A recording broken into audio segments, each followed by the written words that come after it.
I also did that on purpose for you, just so you know. So that way, give, how was it? First of all, I just wanted to say hi, everybody. I hope everybody's doing well today. Uh, I want to talk some sports today, just because I've been itching to talk sports. I've been wanting to talk some sports all day, and here we are. Also, we're streaming live on Twitch. Just wanted to see how that was going as well. So that was pretty cool. This is our first time streaming on there. I was telling the guys today, it's like, hey, we're gonna be streaming live on Twitch from now on. Let's do a test run and see how it goes. That's what I was telling myself. I didn't tell you that about that part, but here we are. We're talking. We're going to talk some sports today. Just touch up what happened over the weekend. Apparently, not a whole lot happened. Also, not a whole lot happened. Apparently, there's been this big, huge controversy going on in the NFL with a certain team that we show. We're not going to talk about that, right? I mean, I didn't think so. I want to say real quick that intro was so smooth. I feel like I should be talking like my Jazz FM voice. I know, right? Yeah. I felt like I was entering a library. Like, shh. Shut your face. It's like, hello, everybody. Welcome to the DHC Sports Show, Monday night edition. How is everybody tonight? Shut your mouth, dude. That's what I was like looking at. You know what I mean? So sports is a place of zen. We are so glad you are here with us tonight. Thank you. I'm so happy for you to be here with us today. Shout out to the chat. Right. So again, and this is us just really seeing how Monday nights go. Like, because usually it's on Tuesdays and Thursdays for us. Not a whole lot going on Mondays for us. So I wanted to see how it went. You know, it's just, can we call it beta testing? Sure. And my Walmart internet is working just great. Thank you. You can call it whatever you want, baby. No, okay. Can we stop with that now? All right. It's just freaking me out. I'm good. Hey, Virgil wins. I like that one. That's. I'm about to do the Kirpin Media After Dark. Kirpin After Dark. You guys remember the earliest stages of it? Yes. Real smooth. Yeah, smooth jazz. Yeah. Anyway, guys, like I said, we are live tonight. We're just talking a little bit of sports tonight. My name is the Dadhead. We have the prospector and the producer tonight. Just wanted to talk a little bit, see what happens in sports. I did tell the producer, hey, you don't have to produce anything today. We're just gonna see where this goes. How's that? I'm not complaining. And I'm going to tell the chat, like I said on our group text, that he is producing. He's producing greatness, which is what Virgil does every time. Here we go. Here we go, everybody. Virgil, just accept it. I'm not. I'm just going to stay out of that. That's between me. Not. Let's say we did. Saying. That'd be awesome. Yeah, I'm just saying. You're just saying. Oh, I'm glad. I'm glad that you're just saying. Glad that you're just saying. All right, let's go, guys. I wanted to go over what happened over the weekend. A couple of sports. Where would you guys want? I want to give you guys the floor. Are you guys want to talk? Start with the NFL? Want to start with college football, or you guys want to start with baseball, or football? I feel like, considering who is on the panel right now, we may have to start with Tottenham. Yeah, let's do that. So I know it was early in the season, but it's still a massive win. I was shocked when I saw that scoreline. I wasn't expecting a clean sheet for sure. I thought at least Man City was going to get one, but just watching that and then kind of seeing the stats right afterwards, looked like they were just in complete control of that game from beginning to end. Yeah. From beginning to end. That's what really was like for me. I was surprised. I was watching it Saturday before I had to go to Sandlot Baseball. I was watching it and I'm breaking breakfast and I'm like, and I missed the second goal because I was like cleaning and all that. And I'm like, I'm sorry, they scored again? So I was happy. As you guys already know, I was happy with this. Yeah. Well, I'm not altogether surprised because even when Ange Postecoglou was there last season, Tottenham has been one of Man City's bogey teams for the last several years now. Even when Man City's been good, Tottenham's been able to beat them. And I think at the Etihad last year they won 4-0. So they won 2-0 this year, and they won 4-0 under Ange, and they finished 17th in the table. So Tottenham has a performance like that in them, and they seem to always bring it out against Man City. So I wasn't altogether surprised, but still, with City's opening fixture and how well they played in their opening game against Wolves, you were like, with Reinders, coming in playing well, with Cherokee coming in playing well, you expected better because you thought that Man City was really going to stamp their authority on being a title contender, which I still think they will be. One result doesn't make a season, but No. It was a poor performance from City and a very, very good performance from Tottenham. I mean, and Tottenham fully deserved the 3 points. I think you're 100% on that. One game does not define you, right? One match does not define the season. I'll be honest, I was scared, because we were just talking about it for the last couple of weeks. I was like, hey, the first game of the season for Tottenham is going to be Manchester City, right? Like, I was like, oh, Man City's like, oh my God, what's going to, like, I'm nervous. Like, it's going to be a loss. And I'm like, all right, I'm just going to watch it. I'm going to see what happens. I'm not expecting much from this match, but let's see what happens. And you know what? I was actually pleasantly surprised with this one. Well, and your opening game was against Burnley, and it was which is, it's always tricky playing a newly promoted side in the first game because they got something to prove. Well, yeah, and Burnley had a really, really good season in the Championship last year, and Scott Parker is a good manager. But with Tottenham finishing, and with the heartbreak of losing the community, losing the Super Cup, like they did, you were wondering how they were going to respond opening weekend after that kind of heartbreak. But I mean, Thomas Frank has already proven what a great manager he is, and he's very good tactically. I think something he has over Ange Postecoglou is that he has the ability to be tactically, he's tactically astute in that he can change his formation based on the players that he has.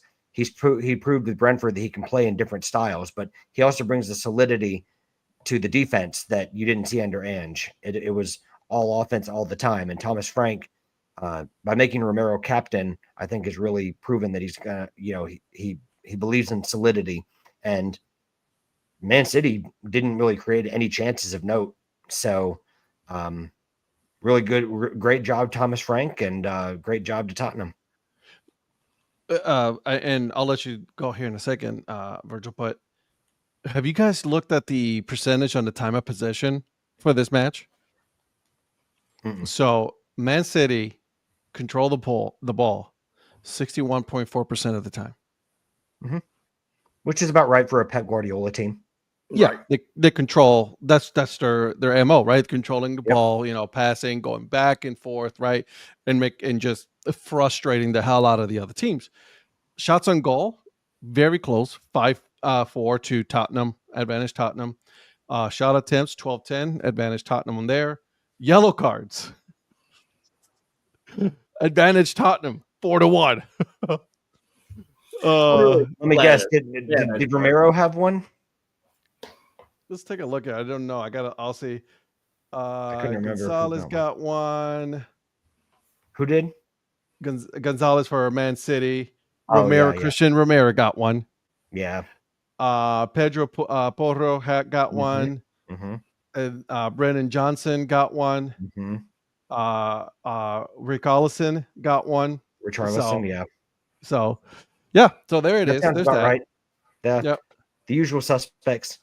Yep. Corner kicks 7-2 Man City, and then saves obviously 4-3 on Tottenham. So, Man City they were supposed to be doing. They just did it. They just didn't have enough time to score some goals. Well, go ahead, Virgil. Yeah, Virgil, what did you think? Like I said, watching this, I knew about the history recently about Tottenham being able to play Man City the way they do. But I was thinking this was kind of the first, no offense to Burnley, this was really their first big match since Super Cup. Mm-hmm. And this is Man City's first home game, so it's like there's always a different kind of vibe, a different kind of crowd with that. And even with the history of knowing how Tottenham plays against them, I was expecting Man City to at least do something a little more than what happened there. But even looking at going back to Tottenham and Burnley, thinking, well, they played Burnley. Burnley beat Sunderland 2-0 in their first game, so they've already kind of bounced back in that one. So I'll be curious how long they keep going with that, because let me see what their next fixture is. I was just going to check on that one. So they're home against Bournemouth, and Bournemouth's not going to be an easy. I don't think Bournemouth will be an easy team. No, Iraola is a good manager.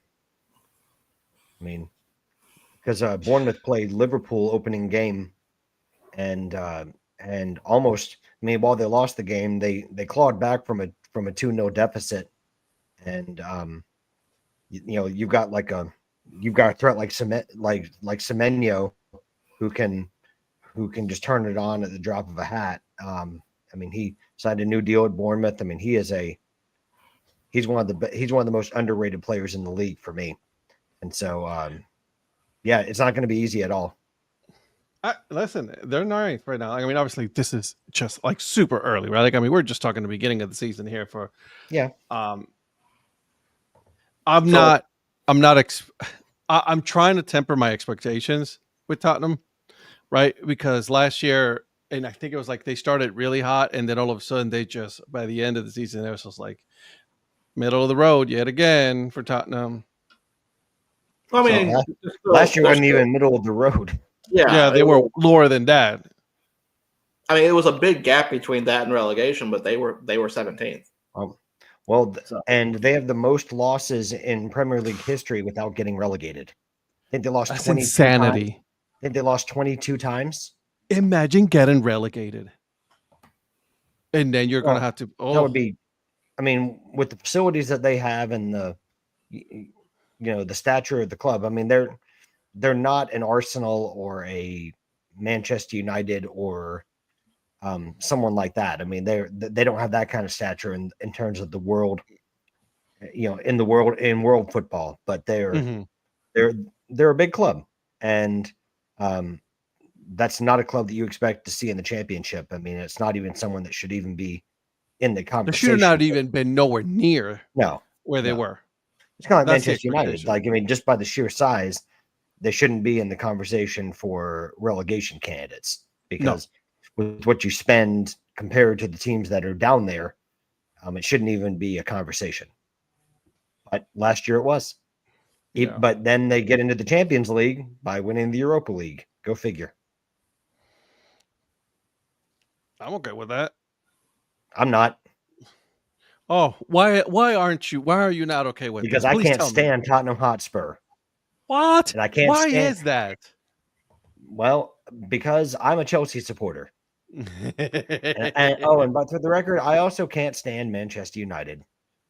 And anyone that knows me on the Chelsea stuff knows that I don't like Manchester United. Awkward. Well, so then you're pretty happy that they drew against Fulham then. Oh, I was thrilled. I also don't think that their goal should have stood. I thought the Lenny Yoro goal should have been pulled back, but that's just me. Why?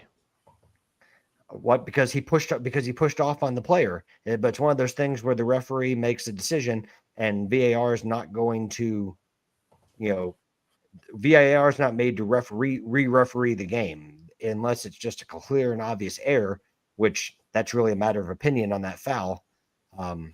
They're going to go with what the referee said. So the goal stands. All right. Okay. So, yeah. All right, Virgil. With for the Premier League, we did talk about the Tottenham game. We talked about Manchester United. Do you happen to see any other games this week that caught your interest? I did watch Everton in the new stadium to see how that looked like, and that looks pretty good. And they already love Jack Grealish. He's already done. Hey, they won too, so I'm still happy they get that, man. I am too. They get the first win in their own home stadium. Like, I mean, imagine if you open a brand new stadium and then you lose. Oh, that'd be bad.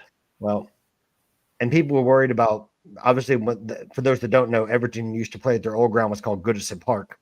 And I know Everton supporters were worried about, they were worried that what's happened to really Tottenham at when they left White Hart Lane, and West Ham when they left Upton Park and went to their new stadiums, that the atmosphere wasn't going to be the same. And while it's still early days, this new stadium I still haven't learned the name. It's something Hinchcliffe Stadium, Price Hinchcliffe Stadium or something. But Hill Dickinson Stadium. Hill Dickinson Stadium. Yeah, I knew it was a 2-name thing, but from the sounds of it, it sounded really good for the first game. Again, early days, but it sounded good. And like I said, Jack Grealish, after the last few years that he's had not playing, you could tell he looked like he was having fun again playing football. And that's beautiful to see, because when he's playing freely, he is a great player. And everyone was like, how is he going to do with David Moyes? But if anyone really follows and saw what Jesse Lingard did under David Moyes, he can play with creative players. It's just he usually doesn't get them to be able to utilize them. So a lot of yellow cards in this game too. In this match, I mean. But I mean, surprise start to the season for Brighton for me. They've had a tough start to the campaign, but that's going to happen every year. There's always going to be somebody. And I think they're going to be fine. But yeah, I don't see them as a relegation candidate. No, I think no. Like if Matoma had taken that early chance, then we could be talking about a different type of game. Right. But Matoma missed that early chance. So let me ask you then guys. And again, and I'm not going to hold you to this, but early on, from the teams that are on the table right now, if you were to, by the end of the season, say, hey, these are the teams that are going to be relegated, who do you think would be the ones, in your opinion, as of right now, without, again, I'm not holding you to this, but who do you think would be the ones who would be relegated? It's a good question.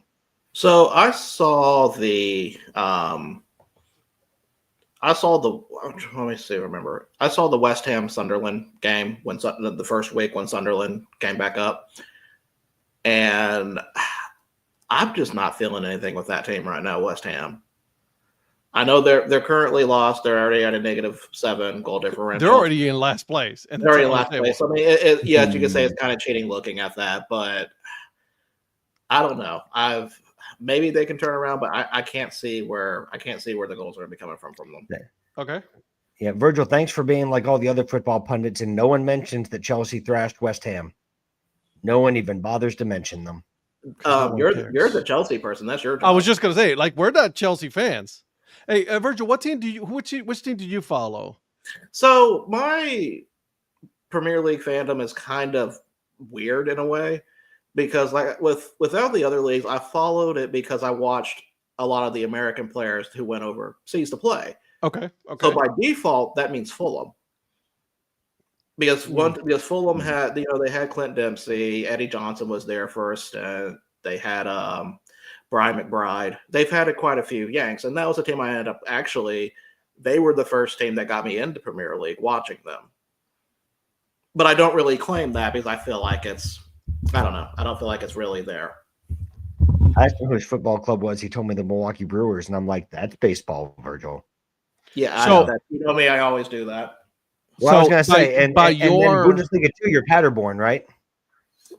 I wish I could ban you from this. Wow, that's tough.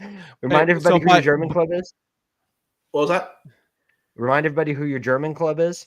Kaiserslautern. Kaiserslautern. Oh, man, I could have sworn it was Paderborn. It was not Paderborn, no. So, by your own definition of what your fandom is right now, right? Mm-hmm. So that means that if you follow the most Americans, then Crystal Palace will be your team. So I'm watching Crystal Palace right now. I don't like to me, it's not kind of fair jumping around because, at one point, I remember watching Hull City because they had Jose Altidore. Mm-hmm. I was watching Sunderland when he was there, Everton with Tim Howard. So, yeah, it kind of spreads around like that. But eventually, I like to pick a team. Well, Fulham has won. Yeah, Robinson. Well, I mean, Yep. apparently it's allowed though because Donnie jumped from the Carolina Panthers to the Jacksonville Jaguars, and apparently no one's had a problem with that. Wait a second. Hold on. Wait, that's NFL. That's a different kind of football, my friend. We're talking about football here. Okay. Oh, I'm sorry. Well, I mean, he's football- never wavered on Crystal Palace. He's been following them for 25 minutes. Time out. He's jumped. He's Crystal Palace to Yes. Wrexham. Wrexham. Correct. Yeah. Correct. Speaking of Wrexham, tough start to this championship for them. I have not looked. I'm going to be honest with you. I haven't even thought about the championship yet at all. Well, so Wrexham lost their first 2 games of the championship season, and they blew a 2-0 lead to Sheffield Wednesday over the weekend at home. Sheffield Wednesday playing with like no players and like, just got a manager. I guess I don't even know if they have a manager, but Sheffield Wednesday came back and tied 2-2. So Wednesday, I don't know if you guys read the article earlier about Wrexham initially did not let them bring in their signs for the protesting about ousting their owner. Yep. And then they changed tune on that. So good for them for doing that. But yeah, Sheffield Wednesday is definitely in dire straits right now. Yeah, I was not mad. I mean, obviously, there's a soft spot for Wrexham, but I was really glad to see Wednesday get a result against Wrexham. Really against anybody, because you feel bad for the Sheffield Wednesday supporters. For those that don't know, I mean, Sheffield Wednesday is a big club. In the 90s, they were a Premier League team. I mean, they were one of the teams that you regularly saw in the top flight. And just what's happened to them with their ownership situation is really, really sad. There's other teams too, like Morecambe comes to mind of bad ownership situations, and we've lost clubs like Barry because of bad ownership situations and tough financial straits. But that seems to be the theme. Sheffield Wednesday's resilient. Seems to be the thing with a lot of these soccer clubs, right? Because it happens not just in championship, but also in the Premier League. Like, I mean, so many, like, if you're about to lose a team, it's because you did some naughty things, Well, I mean, Everton. I mean, yes, they have a new stadium out of it, but I mean, but Everton's previous ownership under Farhad Moshiri, I mean, he had them in a really difficult spot. I mean, now I will say it's because of him that they had this new stadium with almost no debt, but well, I mean, I don't know. I don't really know all the financials, but he was the one that promised the stadium, and he did deliver it. However, he got there, but there were some tough times there for Everton where they couldn't really buy players. Yeah. So, or at least couldn't buy to compete where they needed to be. Yeah. Some lean years. The 2 biggest clubs I could think about for me, especially when I was watching Premier League when I first came in, Blackburn Rovers and Portsmouth. They were both Premier League mainstays. In fact, Rovers won the league in, I think, the 90s. They did. And yeah, they've had after they both got relegated, I don't think they've even come close to sniffing the top. No, I mean they've been rooted in the championship. I mean they've kind of gone back between League One and the championship, but they've mainly been rooted in the championship. Well, I'm looking at the drop down to League One. I'm looking at the championship table right now, and there's a team right now that I'm looking at that I am extremely surprised they're in where they are at right now. Who's That's that? Sheffield United. Well, they're all the way at the bottom of the table. Well, when you get rid of Chris Wilder, who's the reason that you had any kind of success, that's going to happen. Yeah. 3 matches, 3 losses. Yeah. Well, the manager that they brought in was not the right fit for Sheffield United for me. It pains me to see Oxford United down in the bottom 3. Obviously, didn't Oxford just get promoted too? No. No, they've been in the championship for a couple of years now. Yeah, Oxford is 23rd right now. I must be thinking of somebody else then. Let's see. I'm super surprised about that. That's a fall from grace. I mean, I remember seeing them a lot of in the Premier League, and all of a sudden I'm like, oh my God, they're 24th. And in early days, but I don't know what more Mark Robbins has to do to prove that he's a really good manager, but I mean, he's taken a mess at Stoke City, and he's got them at the top of the table at the moment. I mean, 3-0. Stoke ever since Tony Pulis left has been an absolute mess, and they've gone through manager after manager and some good managers who just haven't been able to fix it. But Mark Robbins was at for those that don't know, he was at Coventry for years and brought them back into relevance, and that's where one of my idols, Frank Lampard, is now. But Mark Robbins got the job at Stoke, and he's just doing it again. I mean, he's not someone that everybody likes, but I'll tell you this, he gets results. So well done, Stoke. Yeah, it's good start to the season for them. What were you going to say, Virgil? I'm sorry, I cut you off. No, be talking about Coventry, I was about to say they're starting out pretty good too right now. Ooh, good result against QPR at the weekend, huh? Oh yeah, definitely. Let's see. Let's see if I can do this right. Let's see. Man, I ran out of room. I need two hands. Oh, all right. Yeah. Calm down, Tiger. Yeah. 7-1 over QPR, and QPR only scored their goal in injury time. Okay. So let's go back to Premier League right now. And by the way, Wrexham is 19th, I think it is right now on the table as of right now. Yeah, they're 19th. 19th. Yep. Yep. So they'll be okay. And I'm going to ask the question that you asked. Any other team right now, granted that it's early on, but we have West Ham, right? We need two more that we could say by the end of the season we can see these three teams being relegated down. Well, I'll start by saying I agree about West Ham. Yeah, no, I'm with you there. They are horrible.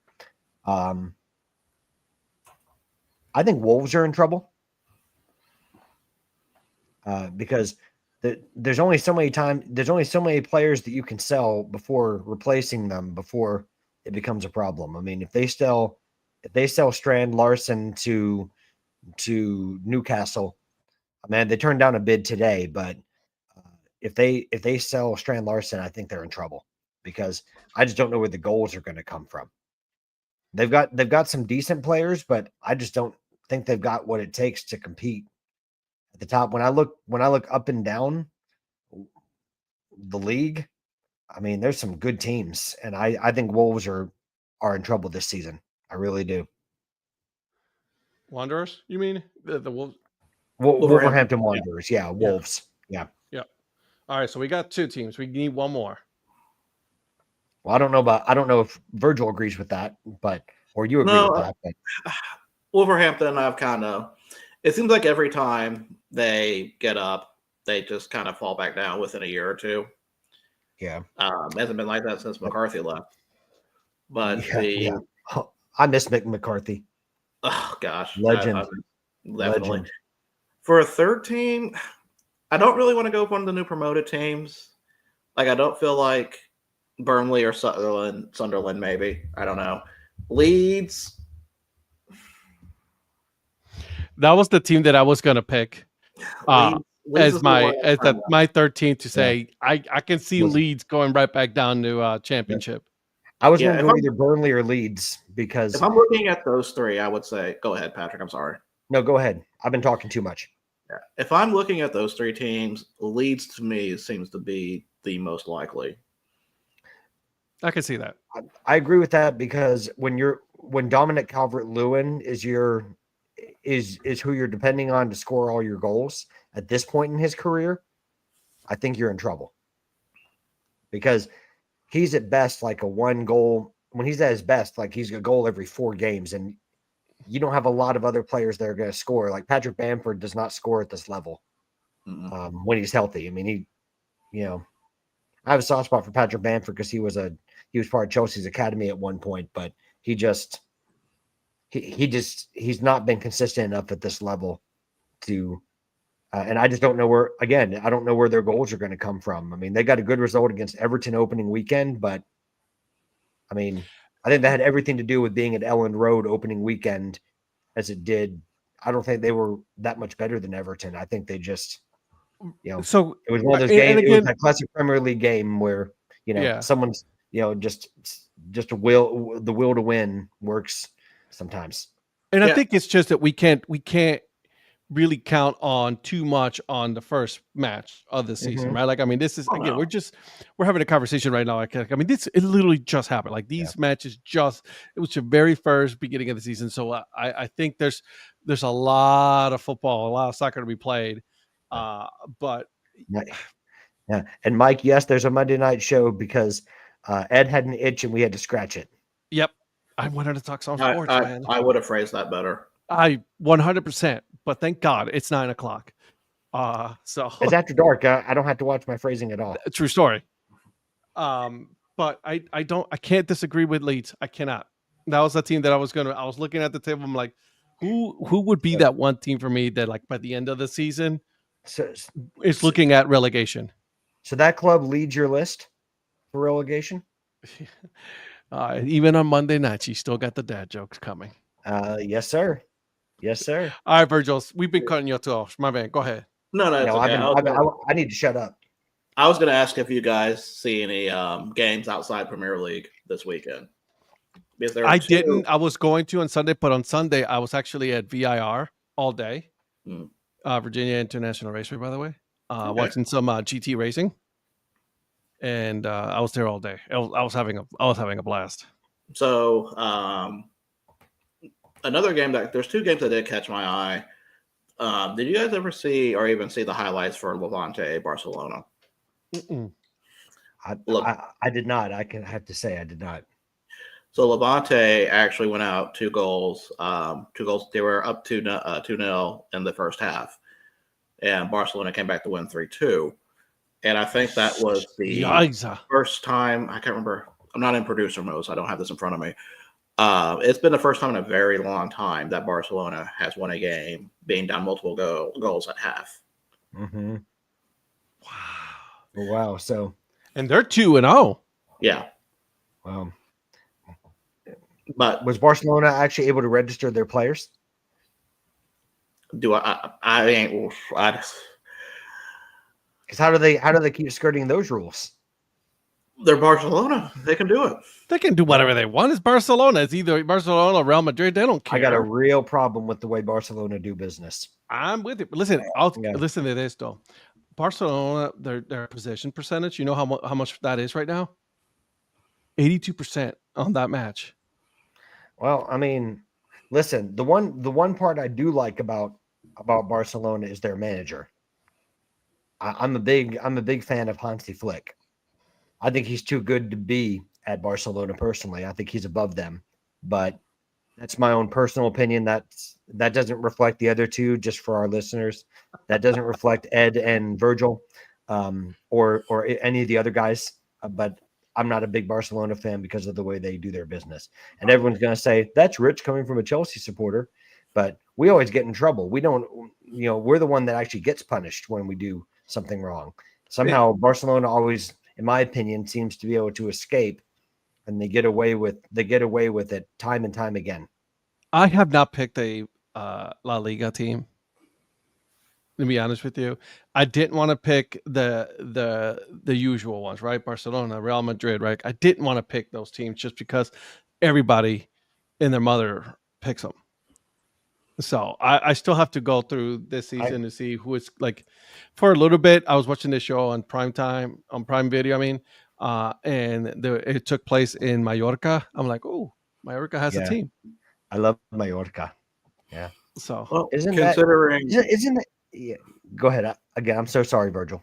This way, considering Patrick's hatred for Barcelona, it sounds like he's an Espanyol fan. Are you, Mr. Prospector? No, I am not. I'd say if that's a lot of hatred you got going on. Like, you're like, well, I don't want to talk to other people, but I really fucking hate them. I just don't like the way they conduct business. You also don't like the way that Man City conducts business either. More Man United than Man City. Both of them. Yeah. And then I just don't like Tottenham for existing. That's different. That's Yeah, just rivalry. That's different. rivalry. No, I mean, and Man I, United. but is I more- am a Pep. I'll say this. I like Pep Guardiola. I'm Yeah, a I do fan too. of the I way do that too. he but manages. he has the bald tax. You know, Whoa, bro. Whoa, hold on a second. the bald Time tax. out. The bald tax. Hold on, bro. What you talking about, man? You're all part of the same club. You know, you're in there with it. Hey, We stick together, baby. Chelsea buys into the bald tax too. We have Enzo Maresca. There you go. So I mean, you can't talk too much. Yeah. Okay. So, Virgil, I'm going to ask you this question. What's your I know you have a La Liga team, right? No, I don't. Oh, the humanity. No, Why is that? It's the Milwaukee L Brewers. Los Cerveceros in Spanish, by the way. What is it? Cerveceros. Yes, Los Cerveceros. Yeah. Good They job. they started a football club, and you know, Virgil with his fanaticism with all things Milwaukee. Bro, that's a good name for a football club. Cerveceros. That really is. Cerveceros. Yeah, But Cerveceros. with La Liga, I'm kind of like with you, Ed. I haven't really watched much. Well, I don't really want to follow Barca or Real Madrid. I mean, same here. Yeah. Well, Virgil, are we going to forget about about that period of your life that you went through when you were a humongous Real Oviedo fan? You know, those days are kind of hazy. Okay. He doesn't remember those days. I don't remember those days. Okay.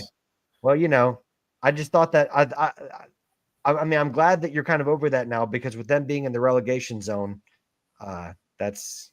I thought you were going to say Getafe, because that 1 year. Mike, I feel you, Mike. I feel you. We don't worry. Stick with us here. Mike, we're gonna be switching here to American football here in a minute. But Mike likes European football, though.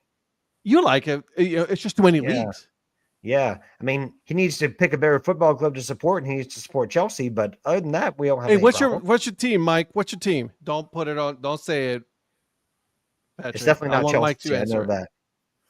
Well, he does that. And since I swear we need to talk about Ed's Bundesliga team, because I know you saw that game. Are you Chelsea, Mike? I did not realize that. Look at that. Chelsea and AC Milan. All right. Well, then you have excellent taste in football clubs, my man. Thanks, Mike. Man, one of these days, Mike, you're going to pick a team that I'm a fan of. Man, okay, I knew one I of these Mike. days. One of these days, you're going to pick a team that I am a fan of. That's done. That's since Oscar. So there it is. Yeah, he knows. So, hey, Mike, what about Oscar's debut goal for Chelsea? That was something to behold, wasn't it? Oh, Lord have mercy. Virgil, talk to me. Man, so did you see your Borussia Dortmund game? No, I didn't. So, why? Talk to me. They were playing St. Pauli. Uh-huh. They were up 3-0. And they were up 3-1. And St. Pauli gets 2 goals, 1 a penalty in the last 5 minutes to tie it 3-3. I saw, I'm just looking at it right now. Yeah. By the way, Virgil, did you see the St. Pauli girl? Yes, there were a lot of girls at the club there. No, it was a great drink. So I'm not letting you have that one.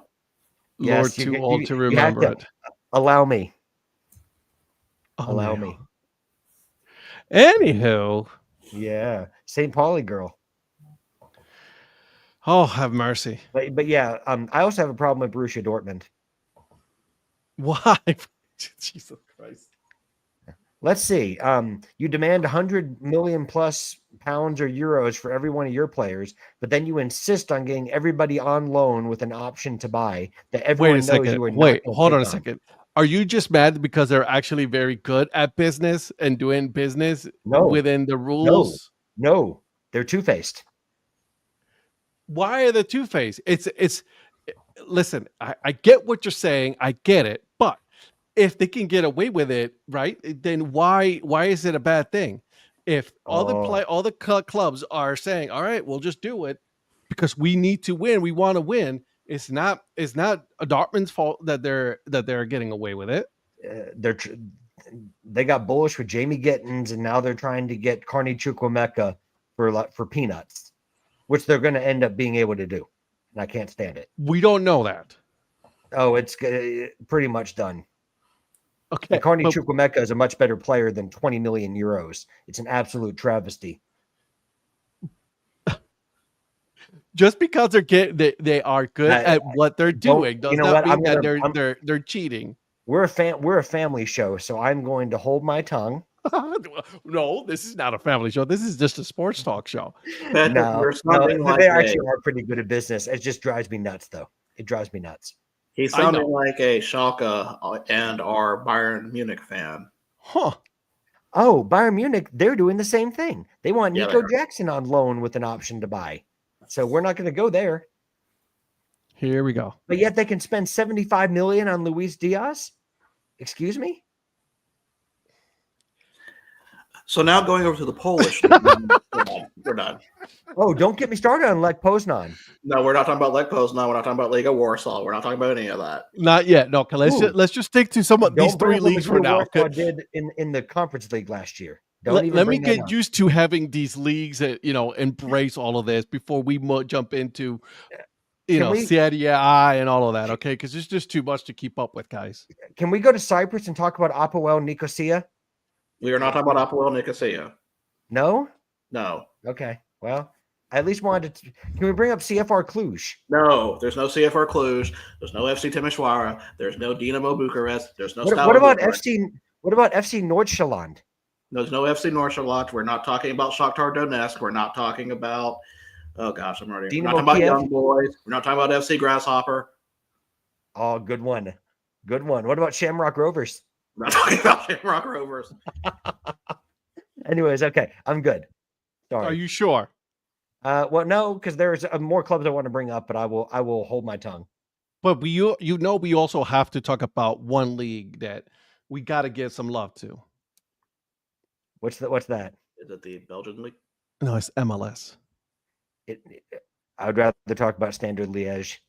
Yeah, I'm sorry, but we have to talk a little bit about MLS. No, we don't have to do it today. This weekend. It was depressing. Huh? I was at a game this weekend. It was depressing. Well, I went to the Atlanta United game yesterday. They're not looking so bueno. Yeah, they've been no bueno. They have been no bueno. Hey, by the way, and what I want to know is, and Virgil and Ed, I need you to tell me, how does Ronny Deila still have a job? This water's delicious. Yeah, Virgil, how does Ronny Deila have a job? I am assuming they blackmail? can't afford anybody else or blackmail.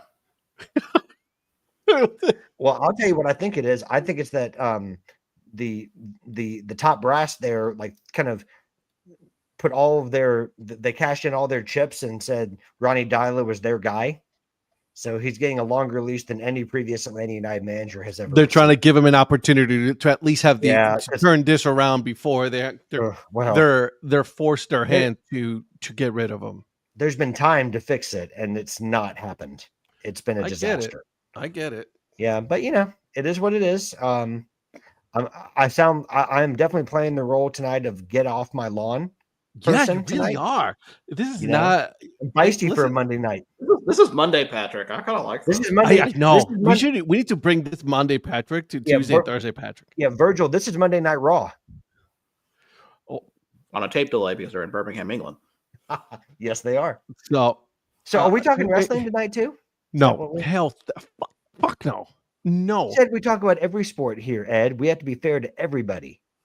No, sports we will bring other people to talk. They're going to be on ESPN soon, so I will be the Eric once you guys start talking wrestling. I'm just going to sit here and look at my phone while you guys are talking about that, just so you know. Yeah, well, if I'm not careful, Virgil, he's going to put me in the razor's edge. God. Listen, at least Charlotte is doing pretty good. Charlotte just can't figure out. They're streaky. They just can't figure out what they want to be. True story. Yeah, once she teamed up with Alexa Bliss to win the tag title, she's been really good since then. She has been outstanding. Yeah. I'm so glad Alexa Bliss is back. Thank God. And I love you. I know she's married, and I know she's married to Ed's favorite musician, Ryan Cabrera. because he felt 40 kinds of sadness when he was gone. Anyways, Please make this Yeah. stop. yeah. By the way, so speaking of Charlotte, Good Charlotte. do they have some flair? No. Anyways,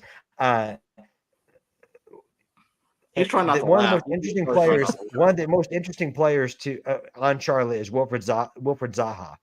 So, do you think that they've been up and down the season? They started out really well, then they just dipped in form, and now recently they've picked it back up again. Picked it back up, yeah, because I'm looking at their matches. Yeah, The last couple of matches here against Salt Lake, against New York, 1-0. Against Cincinnati, 1-0. And this was actually League Cup, but against Monterrey. Yep. 2-0. Yeah. And they've got one of my favorite managers around in Dean Smith. I just never thought I'd see the day that Dean Smith was in MLS, but a Dean Smith in MLS. well, the thing is, just a few years ago, he was, he was a Premier League manager. I mean, he was the manager at Norwich, and then he was the manager at Aston Villa. Well, sorry, Aston Villa, and then Norwich. Mike says, I see smoke rising from Patrick's ears. He has a very hateful man tonight. I don't understand. We make him look at. He usually when it comes to baseball or football or anything, it's because of the trident. He's so like even keel, but as soon as we start talking about, I get passionate about football. I get passionate about. You can say for him, the tides are turning. Oh, well done. I like that. There it is. Listen, I don't give a Norfolk. Okay. No, that one felt like a little too. That was a little stretch, a little reach. That was a little too much. I still like it. Sorry. That reach was so high, I adjusted my back on it. You what? That reach was so high, I adjusted my back on it. My back hurts a little bit for reaching back for that one. I'm sorry. Guys, we have spent already 45 minutes, and we have not touched baseball, football, American football, by the way, or any kind of other sports. Because we've been talking about, and I gotta say this feels good. We've actually talking about something else other than the three major sports that we usually talk about. Feels good. Yeah. Well, you know that I love it. Oh no, I know you do. Yeah. But we haven't even. And honestly, it's really helping me grow with into knowledge when it comes to soccer. Like I'm not like you guys. I'll be the first one to admit it. Like I know some of it, but I just don't know like the intricacies like the two of you have. You know what I mean? It's probably because you have a healthy relationship with that. I think I have an unhealthy amount of that I consume. Okay, maybe, possibly. Yeah. But we haven't even talked about in American football just the landmark transaction that took place today. Well, just a couple of not even a full hour ago. I mean, one of the greatest quarterbacks of our generation. Oh God! Has now made his way. Well, no, I mean, it's only right. I mean, you should be the one to announce it, not me. Well, and this was something that, yep, exactly. See, Mike's a smart man. He knows. I have not seen the full details on this just yet. But Kenny Pickett has been traded to our good friend of the show and sibling of one of our members of this show. Super Bowl winning Kenny Pickett. Dang Kenny, right. Okay, Super Bowl winning Kenny Pickett has been traded to the Las Vegas Raiders. The Raiders. How long have I been saying that he did not fit this system? And I'm going to give you credit. You said early on he was going to be traded, and I didn't think he would be. I told you. I was really so big credit to you. You called that a long time ago. You did. You did. And so big credit to you for that because I did not see that coming. I was hoping he'd play. My dream scenario was that he would play at least one regular season game. They could win on the illustrious list of Browns quarterbacks, but my dream will now never come true. It will not come true because he cannot be part of that long list of 50 plus, quarterbacks. But here's an honest question actually for you, Ed. Why trade Kenny Pickett today when you cut Snoop? Is that because you're planning on going with three quarterbacks? Is that because you're The- planning on going with three quarterbacks, even though Eric Berry was saying we're probably going to go with four? Well, you got 4 technically still. Because you got Gabriel, Sanders, and Flacco, and then who am I forgetting? Watson. Oh, I forgot. So I to me, he's forgot out of sight.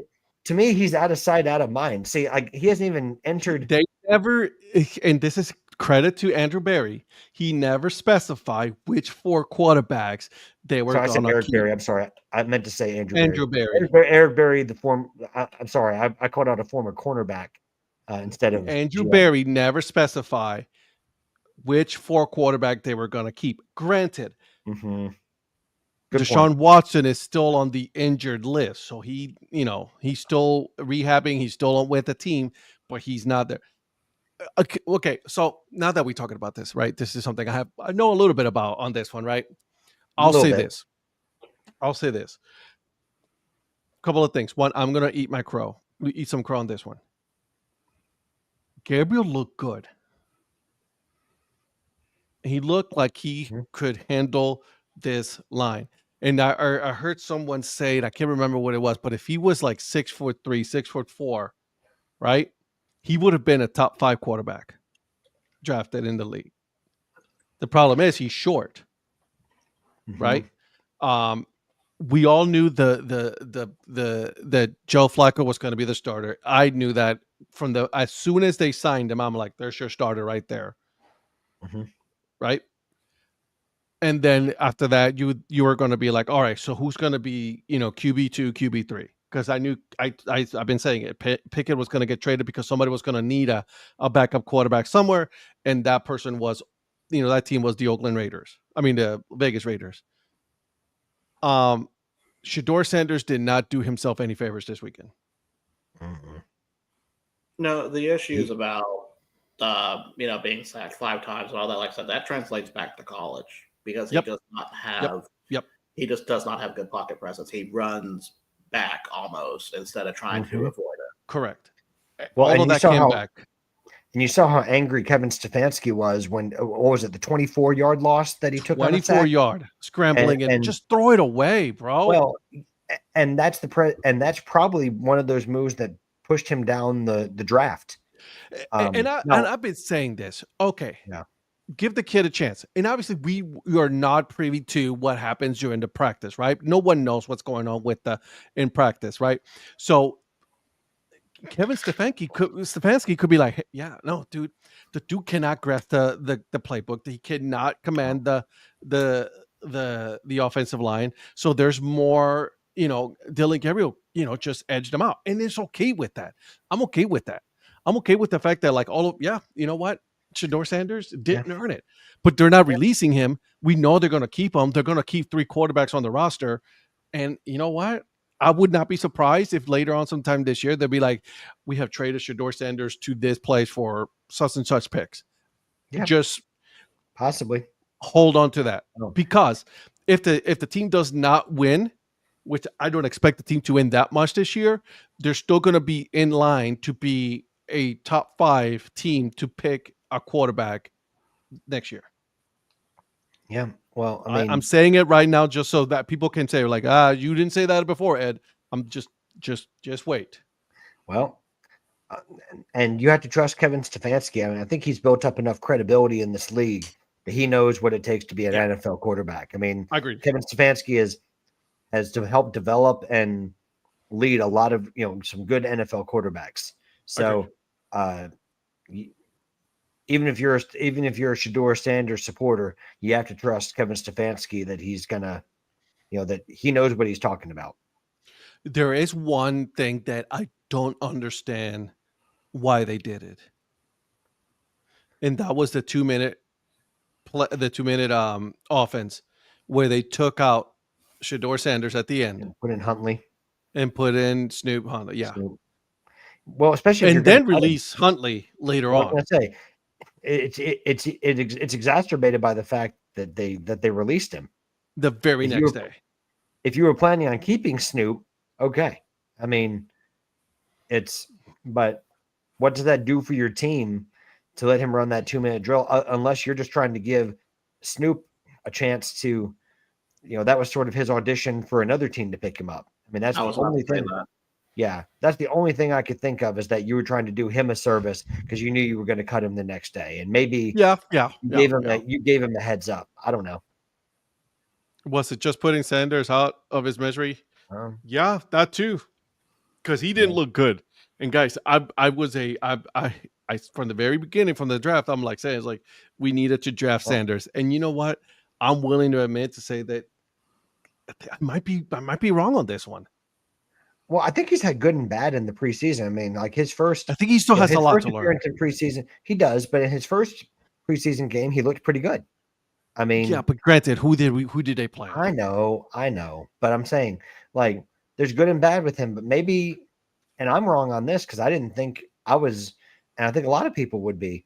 Maybe he was a 5th round talent. I don't know. I mean, maybe the talent evaluators weren't off on that. Yeah, now, I don't know. I wouldn't say he's 5th round, but it's middle of the middle round. Yeah, I would say third. I would say third round. Yeah, I would have been. Yeah, the issues that he's had. If you have a competent, no offense to Cleveland on this, if you had a better offensive line that blocks to the point where he does not have to be running the way he does, is that going to make a difference? And then the second question with that is, could those problems that he has, are those actually coachable that you can coach out of them? Or is that something that's innate? Because if it's innate, then I mean he's not going to last long, because you can't be going back like that unless you are a rusher. And historically, he's not a rushing quarterback. He's a pocket quarterback. He has no speed. He has no speed. So I'll say this. Obviously he was with the 4 and 5s, when it came to on Sunday, right? Like, I mean, we all know that it was on Saturday. I mean,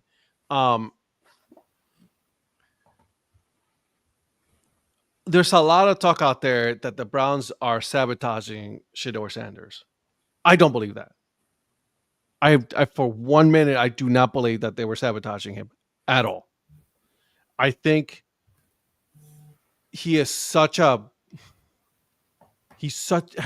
big character and such a media presence that, we're talking about someone who is a 5th round pick, right? Whether we like it or not, that's where he was picked. He's a 5th round pick.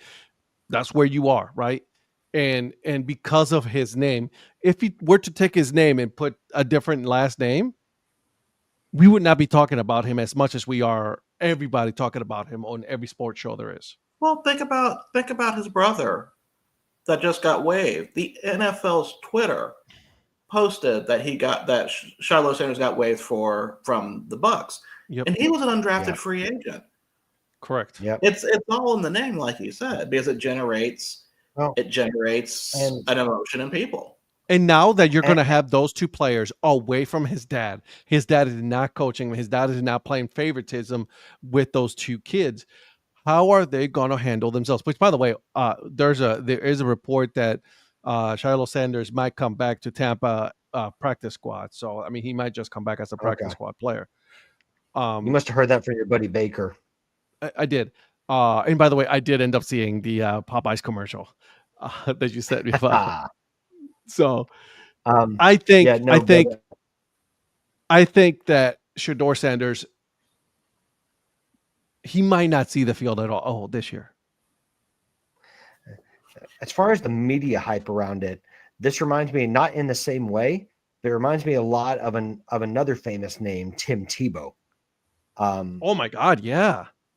Yeah, I mean, now I understand that Tim Tebow was a 1st round pick versus Shedeur being a 5th round pick, but for a guy that didn't really translate to a lot of success other than one playoff game in Denver over the course of his career, I mean, there was a lot of media presence when he bounced around from team to team, right? I mean, it's and it just followed. I mean, I think the big thing with Shedeur is, can he be coachable? Like, is he willing to be coached? Because, like Virgil, you were bringing it up earlier, like the way he holds the ball in the pocket, and you were wondering, can he be coached?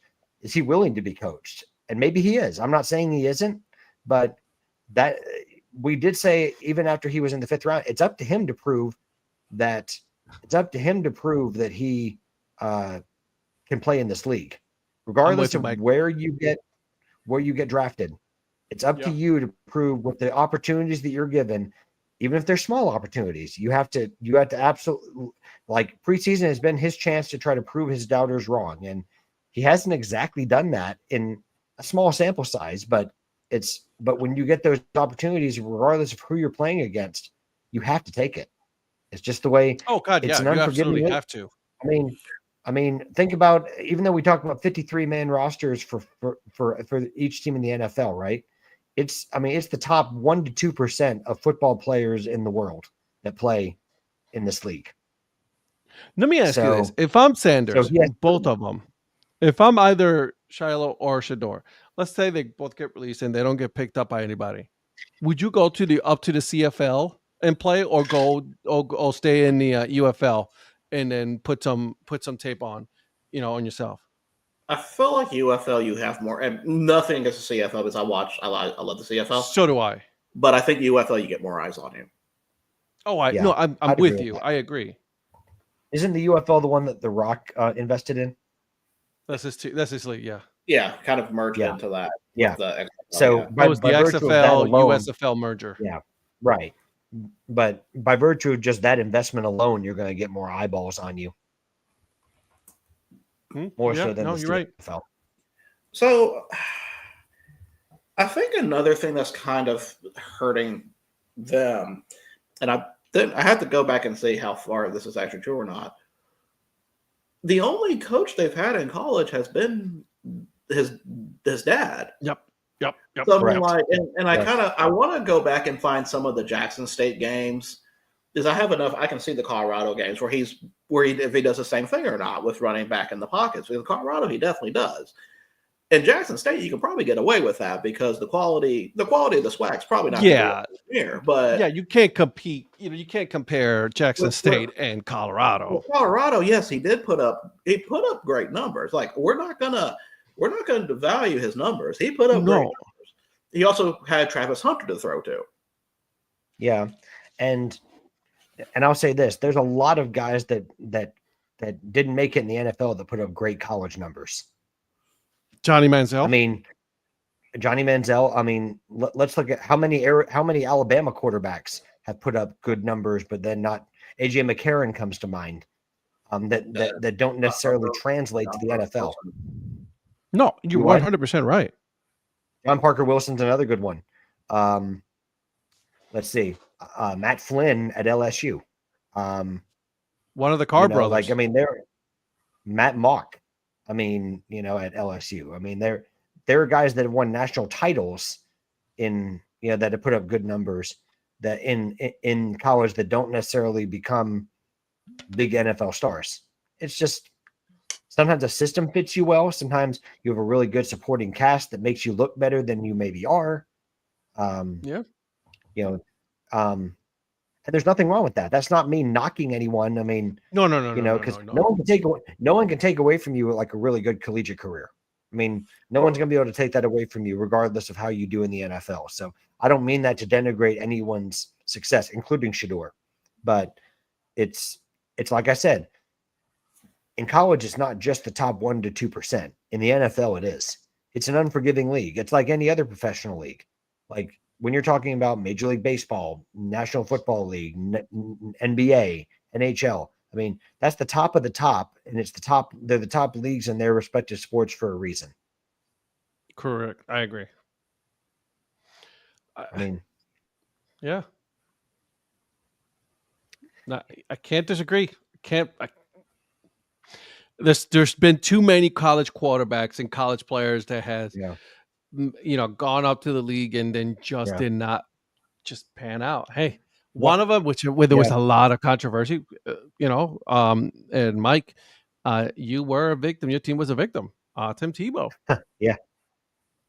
Tim Tebow was the reason why Tim Tebow was so popular is because it was Tim Tebow, what he was able to do in Florida, right? He was a very polarizing player coming Yeah. into the NFL that, like, whether you liked them or not, he was very polarizing, right? He, and he stuck to his gun. He wanted to be a quarterback. He didn't want to be a tight end or anything like that, which, by the way, he should have gone to tight end. And I think he would have had a little bit much longer career. Right? He tried baseball. Again, the name made him stay in minor league baseball for as long as he did because of who he is. And listen, if I was him, I would have done the same thing. It would have been, I would have had the chances at career playing 2 professional sports. And that's not a lot of people can say that. No. I'm with you. I remember that. I'm like, I could not believe that happened on that game. Yeah. But the thing And while we're on the NFL, go ahead, Virgil. Going back to Tebow, Florida did not have the best track record of quarterbacks in the NFL recently, even in the past, because you had Heisman winner Danny Werfel probably didn't really do much. Chris Leak, nope, is the most successful one. Good call. Good call. Like Rex Grossman's the only one that's probably has somewhat notable, and even then, that's still questionable. Oh Jesus, him with Chicago. What about Jesse? Yeah. What about Jesse Palmer? Oh wait, you're talking about on the football. You're talking about on the football, on the gridiron. Oh, I'm sorry. Yeah. So no, sometimes college success does not translate to NFL. Like I said, I could probably go through a whole list of Texas Tech quarterbacks before Mahomes apparently broke that curse. Because think about some of the Mike Leach quarterbacks that came through that put up monster numbers in the Big 12. Hell, Ohio State. Yeah, so JT Barrett, Cardale Jones. Man, that's a good one. Maybe Will Howard. Didn't Troy Smith go? I mean, too early to tell with Will Howard, but go for it. But prospector, yeah. What the? Oh, okay. I didn't want to get us off of our topic, but I didn't want to. No. We're talking NFL right now, so go for it. Yeah. Well, also for the chat, 2 big resolutions to contract disputes today with first of all, Trey Hendrickson in Cincinnati. While they did not agree a new long-term deal, he gets a humongous raise for this year before he becomes an unrestricted free agent after the season. I think he's going to earn up to $30 million this year. So he's back in camp now. And then on the flip side, the Commanders have agreed a new contract with Terry McLaurin. That's a big deal. That's a huge deal, especially for a receiver of his age to get the guaranteed money he's getting. Good for Terry. It's going to be, but I think it's good for Washington. I think it's good for Washington because Jaden Daniels needs Terry McLaurin out there. I'm sorry. Correct. I mean, Deebo Samuel is a great pickup, but Deebo Samuel is also very injury prone. I think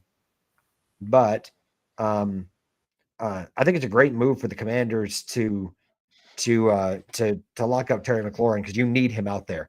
He's your unquestionably your number 1 option at receiver. Yeah. So Ed, what do you think about those 2 moves?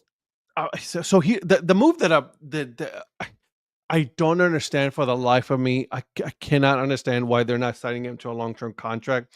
Is Hendrickson. And do they have the cap room to do it? They do. They have the cap room. I just don't understand why. And the Bengals are very cheap. Let's be honest.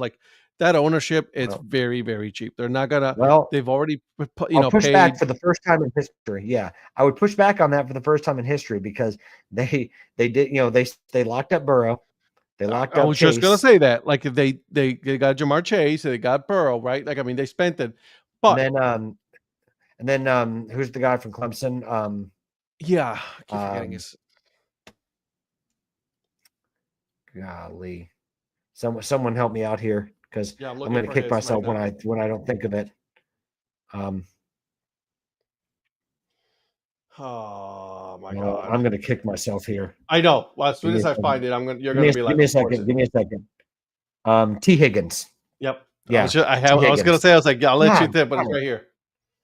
Golly. 3 players. And where are they all? On offense. Yep. Hendrickson is the heart of that team. Yeah. I didn't say they invested well. I just meant, but I mean, I think it's important to keep. I think they did it to keep Joe Burrow happy, but I mean, Joe Burrow wanted this was the Hendrickson problem. signed. Well, and what was the Bengals' problem last year? Right, it wasn't scoring points. It was that they would score 35, but they give up 41. But Hendricks is just one person, dog. I mean, that's your best Right. player. But lose and him, now and their what do best you player, have? more likely, is going to leave that team at the end of the season. Well, yeah. I mean, because if he was going to stay, he would have signed a new big deal. I mean, it's not out of the realm of possibility that they agree a new deal, but it's this is putting Band-Aid over a, even though I said a resolution, it's really just putting a Band-Aid over a situation. That's what it is. It's putting a Band-Aid and kicking the can down the road. This was purely done to get him in the building. And by the way, This was really quick, just so I wanted to make sure that the deal for Kenny Pickett, they are sending Mhm. quarterback Kenny Pickett to the Las Vegas Raiders for a 5th round pick. So That's a great deal for Cleveland. That's a it's a great deal for great Cleveland. deal because the Browns traded him for DTR and a 6th round pick. Yeah. And DTR was addition by subtraction. Yep. So Mike said, I heard money and length was agreed, but just guaranteed money wasn't. Yeah, that's a fumble by the Bengals. I'm sorry. And I was one of the people, and I still do. I praise them for locking up Chase because I think they absolutely had to do that. And locking up T. Higgins is another great move, but at the expense of what though? And that was always something that we talked about on that. And Virgil, I was wondering what you think about. I was talking about the Hendrickson signing that big like agreeing to come this year and getting basically up to 30 million guaranteed, and then McLaurin signing a new 3-year deal with the Commanders. Either of those moves stick out to you? I'm assuming the consensus is that the Bengals basically folded. Well, I think they fumbled it for sure because you made it clear that you were worried about your offense and not your defense, which is really concerning considering last year the reason the Bengals missed the playoffs is because they could score 35, but they give up like 41. I mean, how many games did they lose by almost a touchdown because they couldn't hold a lead? Right. Because Joe Burrow is amazing, and so is Jamar Chase, but you can't win every game. They can't score 50 points every game. No. You're gonna run into a good defense, and that's the reason Lou Anarumo lost his job. It's because they couldn't hold teams. And I mean, yeah, you've got Hendrickson this year, but that's like Ed said earlier. That's all you've got. I mean, maybe was it Shamar Stewart's come in to try to help on that defense? Now that they finally got him in the building. After his rookie contract dispute, which I blame more on Stewart than the Bengals, by the way, but I digress. It's an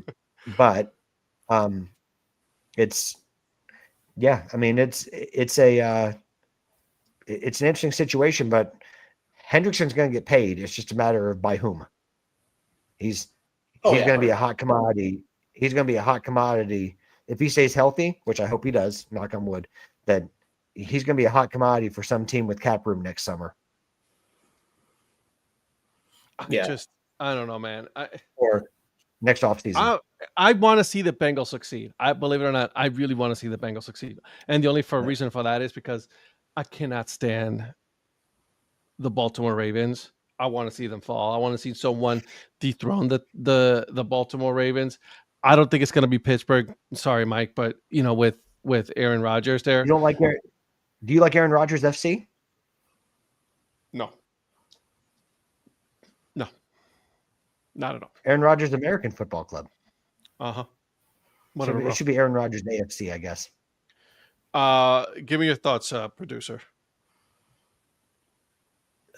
I still think it's just going to be the Ravens, honestly. Well, yeah, obviously. Well, I like to see the Bengals try. The Bengals would be the only one I think could probably dethrone them in the top over there, unless Aaron Rodgers gets injured and Mason Rudolph comes in and just runs the league. That's the other possible scenario. Speaking of injuries, wasn't there an injury scare with Lamar Jackson in practice? Yes.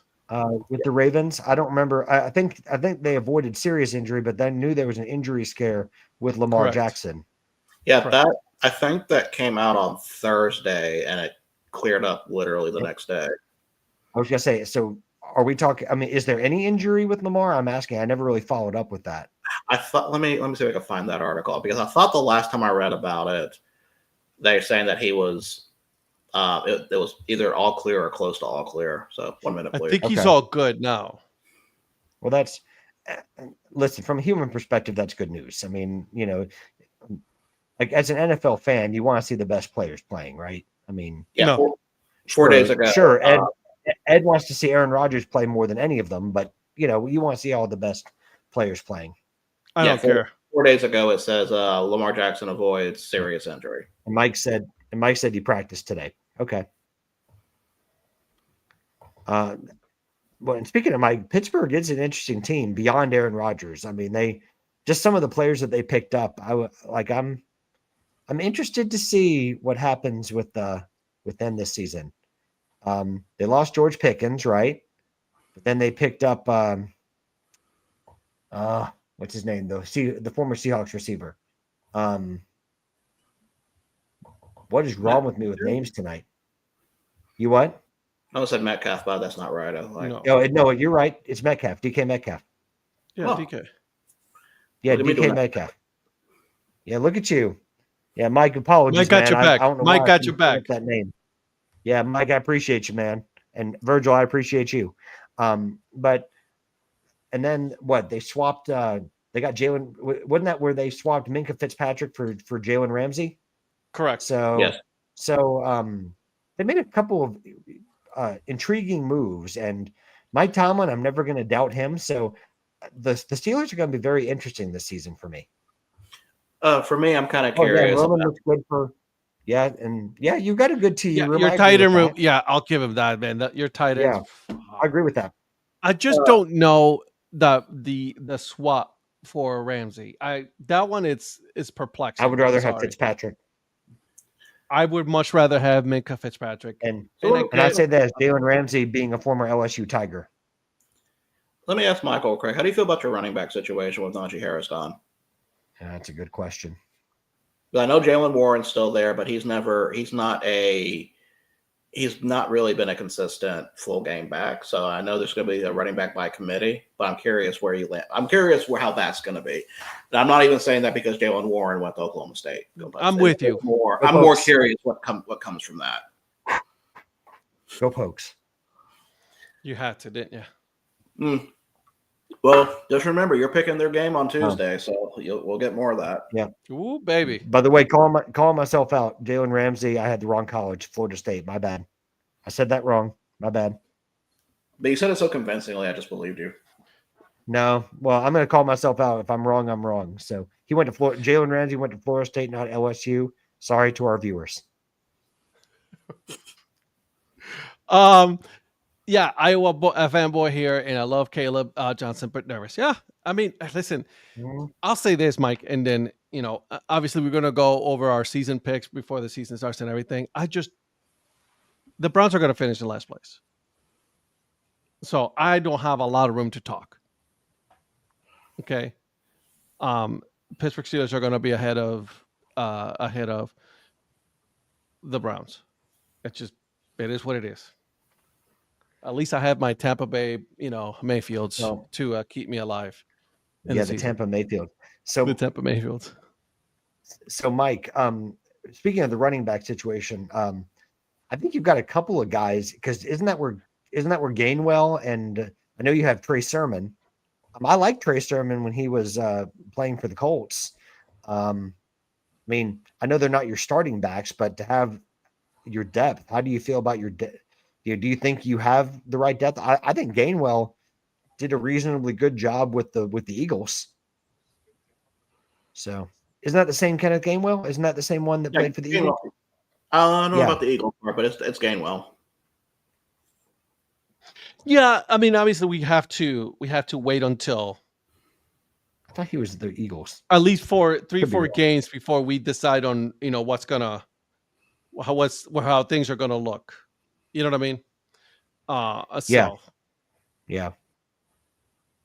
That's a good call. That's a good call. I'm I mean, excited for for one was football, man. I know. Listen, I know it was only a game full of backups, but I never thought I'd see the Colts score 41 points in preseason or the regular season. So I was thrilled. And to answer your question, Patrick, yes, Eagles. Yeah. Because Trey Sermon, I know, was with the Colts. But yeah, they're going to go with Warren, Johnson, and Gainwell. That makes sense. Gainwell's a good third down back. That's what he was in Philly. Well, every league team in the league now is going running back by committee. Oh yeah. By the way, this is sad to see. I saw a report that ex-Browns running back Chubb was not really up to par with Houston. He's been very slow, unable to read. Like he can't make the cuts that he used to, and that's sad, man. It's the injuries that caught up with him. The injuries caught up with him, especially starting with in Georgia, that big, it was a horrible injury, right? And then two of them here in Cleveland. It's just like, I wish it's happened to both knees. Yeah, exactly. Yeah. So I wish we would have been able to, but it wasn't meant to be. And that's the second time that the Cleveland Browns have had like a University of Georgia great running back, and it just hasn't worked out. Let's remember Isaiah Crowell, right? Hold on, timeout. I believe you mean Alabama State running back Isaiah Cromwell. No, wasn't it Crowell that played? Yes. Crowell. I screwed up. No, I'm right. It is Crowell. Because he went to Alabama State after he got in trouble with Georgia. I can still claim that I'm not wrong because he did play at Georgia. I didn't say you were wrong. I'm just being pedantic over here. Well, no, and I appreciate that. But he also went to school in Columbus. He went to Carver. So, yeah. So, anyways, but I mean, what I meant was that he was a Cleveland Browns great. So, okay, I wouldn't go that far. He was.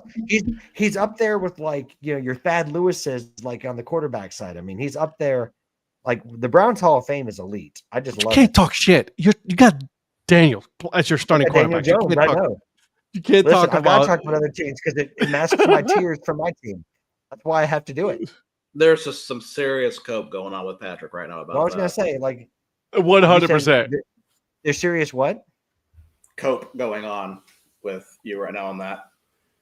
Listen, I'm not talking about Adam Copeland, okay? I knew you were going to say that. Can't believe you just brought up. You just brought up Cope. Yep. On this day, I see clearly. No. Can we not? Hey guys, no Alter Bridge.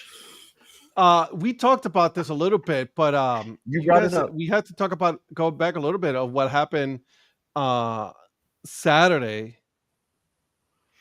in college football. That was still long ago. Well, I got all the games up, so that's what we'll have up here. So should I go ahead and just admit what happened?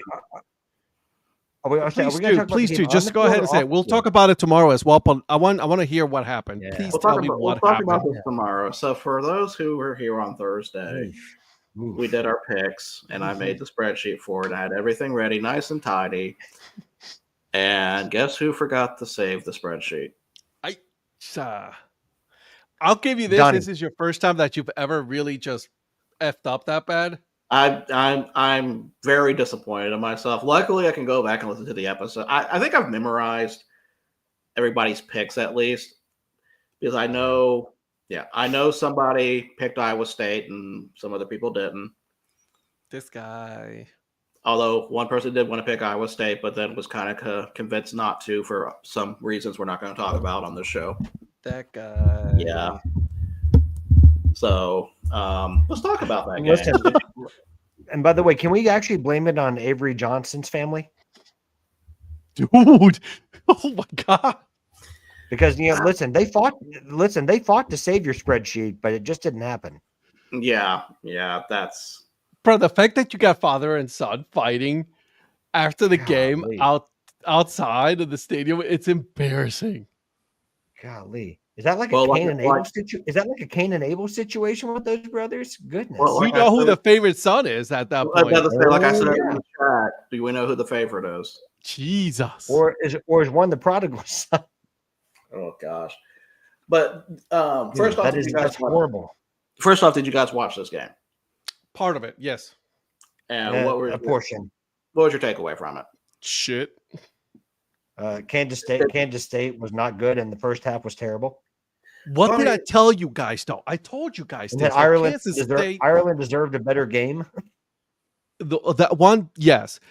First of all, but Ireland also did don't- put up the wrong flag for the wrong team. So I don't agree with that. I don't think Ireland deserves a better game. All right, you're right. Maybe. Wait, did they raise your ire? No, it's just like why are we doing why is Farmageddon in Iowa and Ireland? That is true. Like I understand if it was like Kansas State versus Iowa or Iowa State versus Northwestern or something, but why are we doing a Big 12 rivalry game in Ireland? So actually, there's a reason for that. I don't have any, so I can't do it. But if Donnie were here, I'm just gonna have to pretend like I have it. Yeah. But Yeah, Donnie definitely does. But Oh that's no, why. we exactly know why, but I mean it's just like Yeah. And listen, that's fine. Listen, the Aviva Stadium should be where Irish rugby is played, or where the Ireland national team plays. Kansas State, I told you guys this when we were making the picks. Kansas State has been under delivering for a long time, and I don't know why they were saying that this is a good team when in reality they really are not that good of a team, and it should have not been ranked that high to begin the season. they returned a lot of players. Avery Johnson back was one of the things. I initially was kind of surprised with the rankings. I probably would have rated Iowa State higher because they've basically done more with who they brought over. I think the rain kind of hurt them because I know State usually likes to establish the run, and they really, or not establish the run. They like to pass more, and they really couldn't get that going. But that was definitely what a first game would be. I would think just sloppy. No. And by the way, you guys know who Kansas State plays this weekend, right? No, I didn't see it. North Dakota, I believe. North Dakota. Dude, if they lose to North Dakota, Well, I don't think they're going to lose to North Dakota. But- North Dakota State, I would be worried about. Yeah.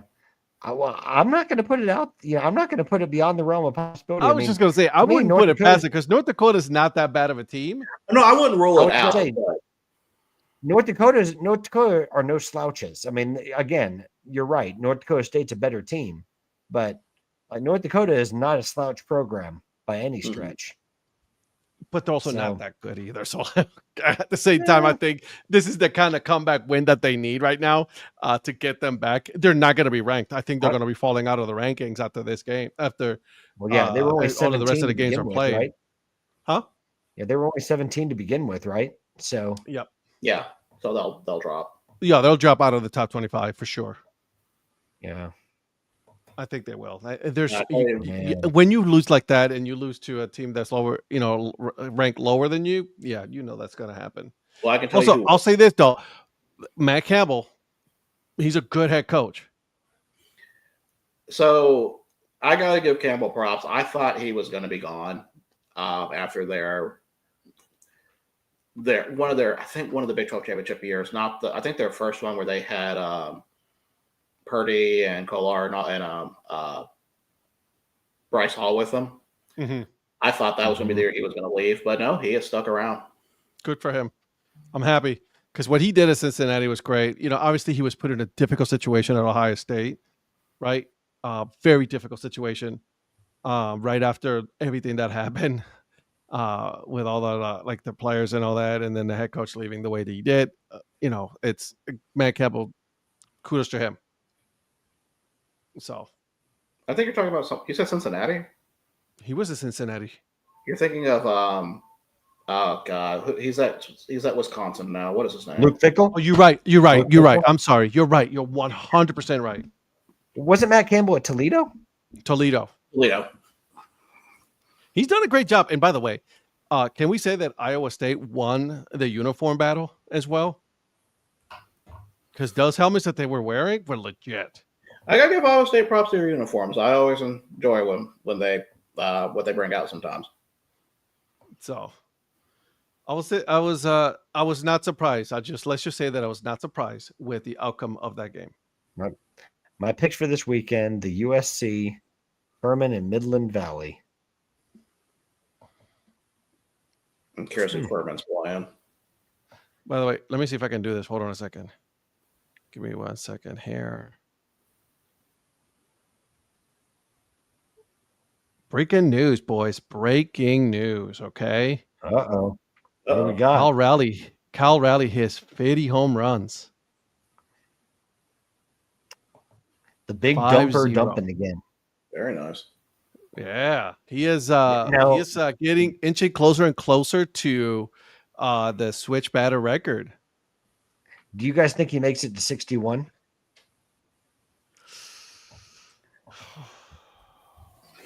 I mean, I know it's not the record anymore, but I'm just curious. I mean, he's not going to hit 70, but 73. But I think he. I would just be interested.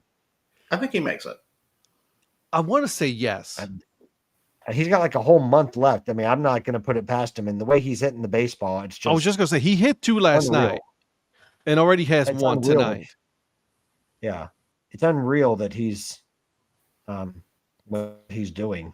By the way, I like that, that breaking news. What'd you guys think of that? That was pretty cool, wasn't it? Well, we're a professional outfit. I like that, that belongs on a show like this. So tonight, I'm just testing out new stuff that I've been learning on StreamYard. So you guys are all privy to all this stuff that I've been testing. That I've been learning about. I love it. I clearly missed what happened because I was trying to pull up who Furman was playing. Oh wait, I'll do it again. Hold on a second. Keep an eye out. Look at that. Oh wow!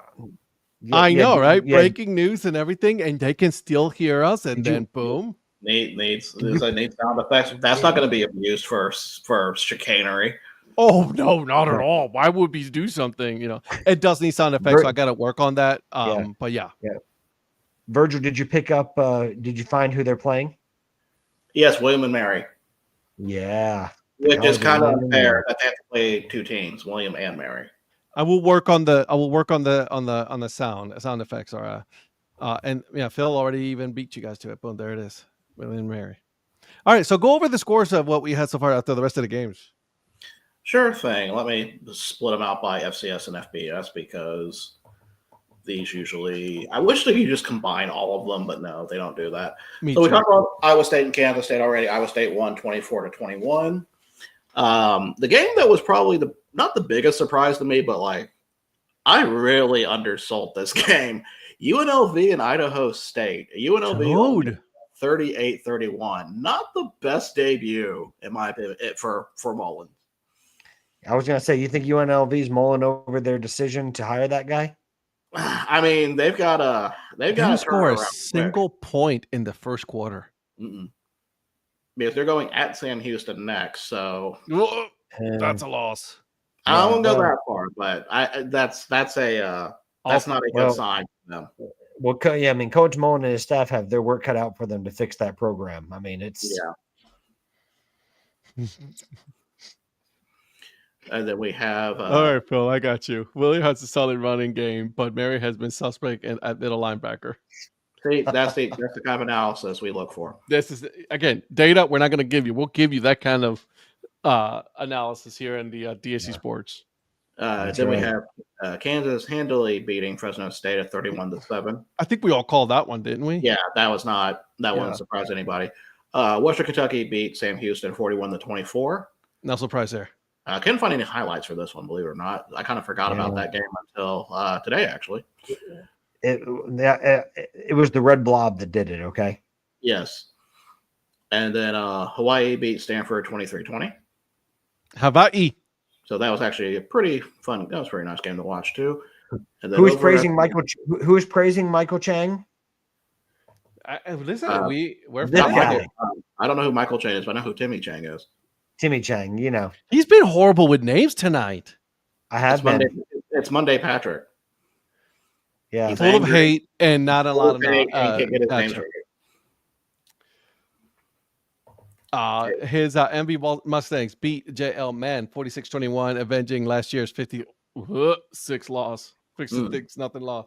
But in the FCS, we have the biggest upset probably of the week. Nicholls State beating Incarnate Word 20-6. Now, give you an idea how this is. Incarnate Word was a 14-point favorite. By the way, the lines came out after we did this, of You're course. so pissed off. I was mad about that. So Incarnate Word was 14-point favorites. They were a quarterfinalist last year in the playoff, returned a lot of players, and were number 5 in the FCS poll, and they got drummed by Nicholls State. They can only put I didn't see together that coming. 2 field goals. I saw that game. I was watching this game and we were texting. I was like, what the hell is going on? I mean, they played like shit. And see, none of us picked Nicholls State. None of us did. If I knew who the head coach was at the time, because I did not know he was the head coach now, I would have picked Nicholls State. Who is Why the would you head have coach? picked why would you have picked Nicholls State? So for those who do not know, the head coach of Nicholls State is longtime defensive coordinator Tommy Rybacke. That's not a name people will know, but the reason why it's important to me is because he graduated from the same class of high school that I did. What year was that? 2004. Well, okay, you're not too far away from me. Yeah. Yes, I sir. graduated I in knew I 99. liked you. I knew I liked you, class of 2004. Let's go. So I thought that was pretty cool seeing somebody that I went to high school with. I was coaching. the last class of the 90s, boys. Cool. Yeah. Donnie was the last class of the 1700s. Oh, that's good. I like that. Now, what was the other one? Ed, I didn't want to tell you this, but I did get a message from the CFO of the Dad Hat Chronicles, who told me that when you were watching that game and Nicholls State took the lead, you were like, "My Incarnate Word." Oh, that's a bad joke. That's a great one. It's not, but I'll move on. Listen. I can't remember names tonight for anything, but I can. I can But come you up sure with as hell good can bad jokes. remember some bad jokes. I'll give you Yeah, I that. sure can. You know it. Hey, Portland State, huh? Yeah, who picked that? Ugh, I think I did. Yeah. Portland State loses to Tarleton State 42-0. Yeah, I was gonna say, Yikes. man, that was about as good as the Northwoods League team that Ed picked. Cool. Wow. I tried to talk you out of Portland State, but You did. You did. You did. Yep. Who picked Tarleton State? Let's see. Down there, and this guy. Yeah, I think. Yeah, I'll stick with Portland State. I'm sorry. And then we have North Carolina Central beating Southern 31-14. Pretty close in the first half. It was only 17-14, but North Carolina Central pulls away in the second. About what I would expect there. As much as I'd like to see Southern win, NCCU is just kind of a better program at this moment. Did we all pick NC Central? No, Donnie and I picked Southern. Oh, that's right. You guys did. You Yeah. did. You guys had this whole thing. I was like, no, Southern it is. And then we're like, nope, NC Central. Yeah. I picked Southern.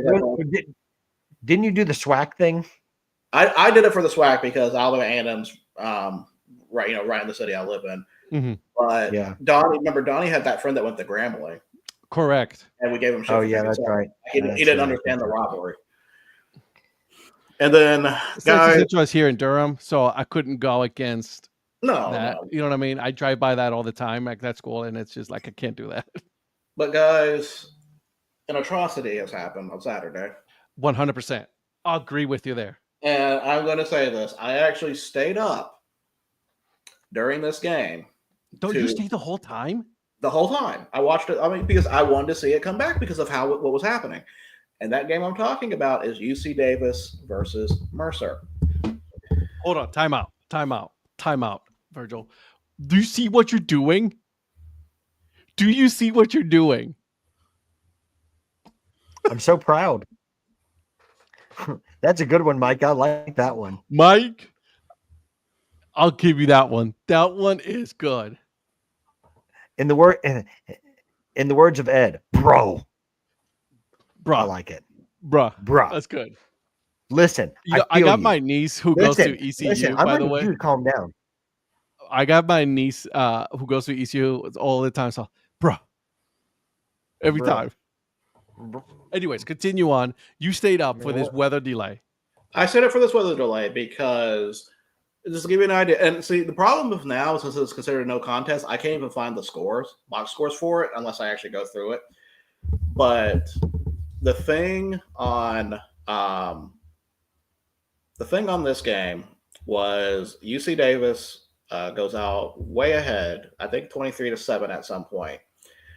And Mercer is driving back in the second half. They make it 23-17, and they have the ball about 6 minutes left in the game, driving in, doing a drive, trying to get to the, trying to score the tying touchdown, and then getting an extra point to go ahead.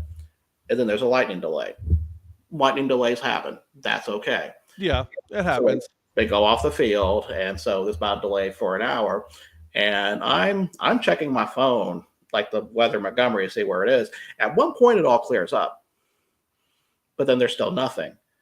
So I'm trying to update, waiting, and it wasn't until I think it was midnight. Jesus. And they declared a game a no contest. Now, why did they declare a no contest? I don't exactly know. I haven't really looked too deep into it. I don't know if more weather was coming that caused it to happen. But yes, so because that became no contest, that means this whole week 0 picking for us also is a no contest. So no one wins. I'll give you that. Yeah. Let me ask you this: Are they Listen. going to replay this game, or is this it? That's it. They're done. There's no makeup on this one. I have not heard of a makeup yet on this. For all I'm concerned, it's done.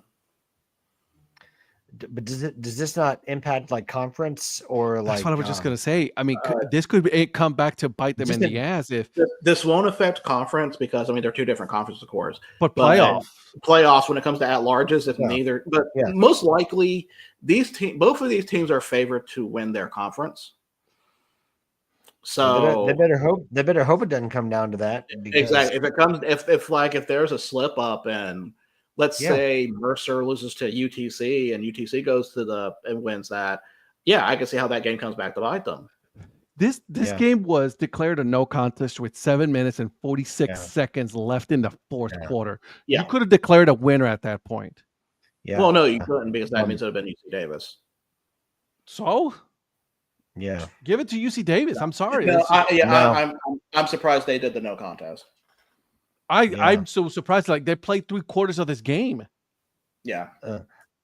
Ed, you don't realize what you just did. I mean, you understand what a diehard Virgil is for Mercer University football.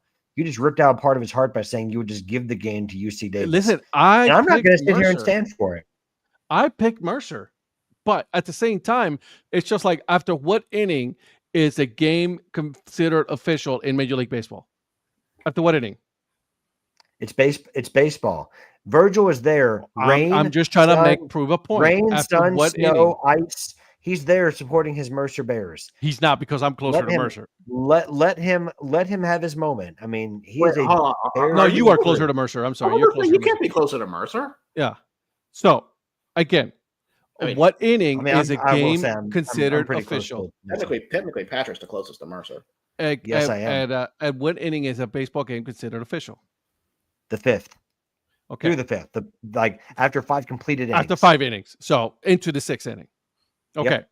So if in baseball you can declare that with 4 innings left, why can't you declare that a game that has been already played 3/4 of the game?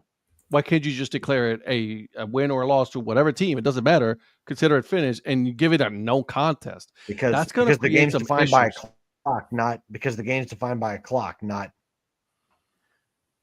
we've defined other games before with clocks.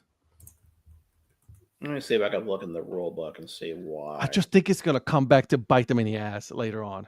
No, it says the football game is considered no contest if it cannot be restarted.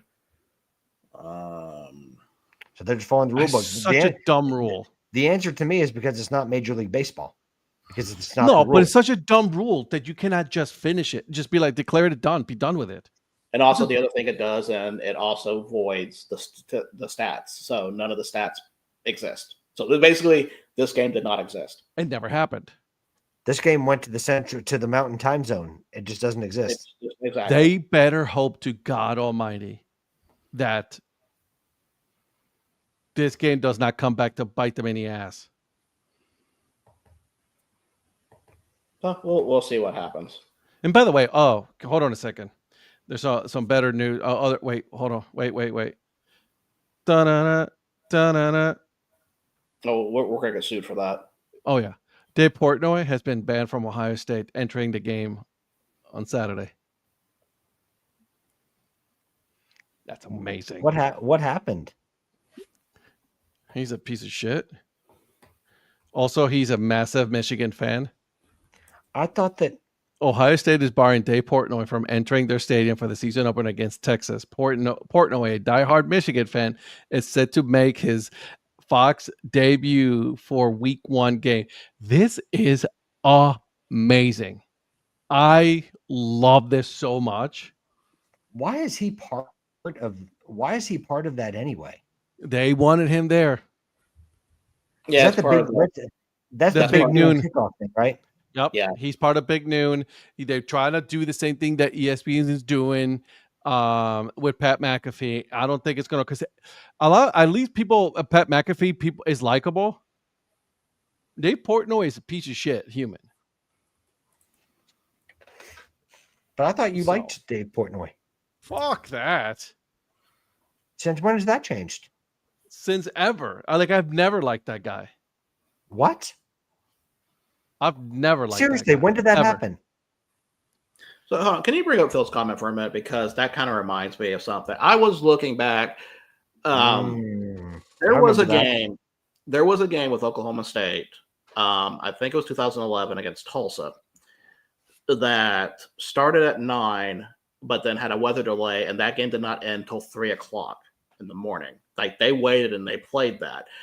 I guess FCS is different. That's the only thing I could think of why they didn't play. But yeah, there have been games where weather has off the field for weather, for lightning and all that, and they've come back and finished it. Why this one didn't, I don't know. It's beyond me.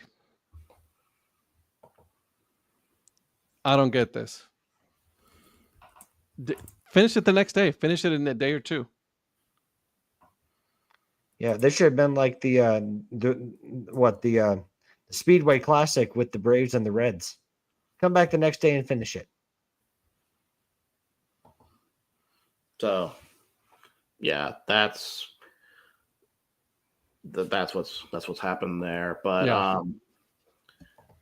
I'm looking forward to going over picks for the Thursday slate of games because there are some good ones.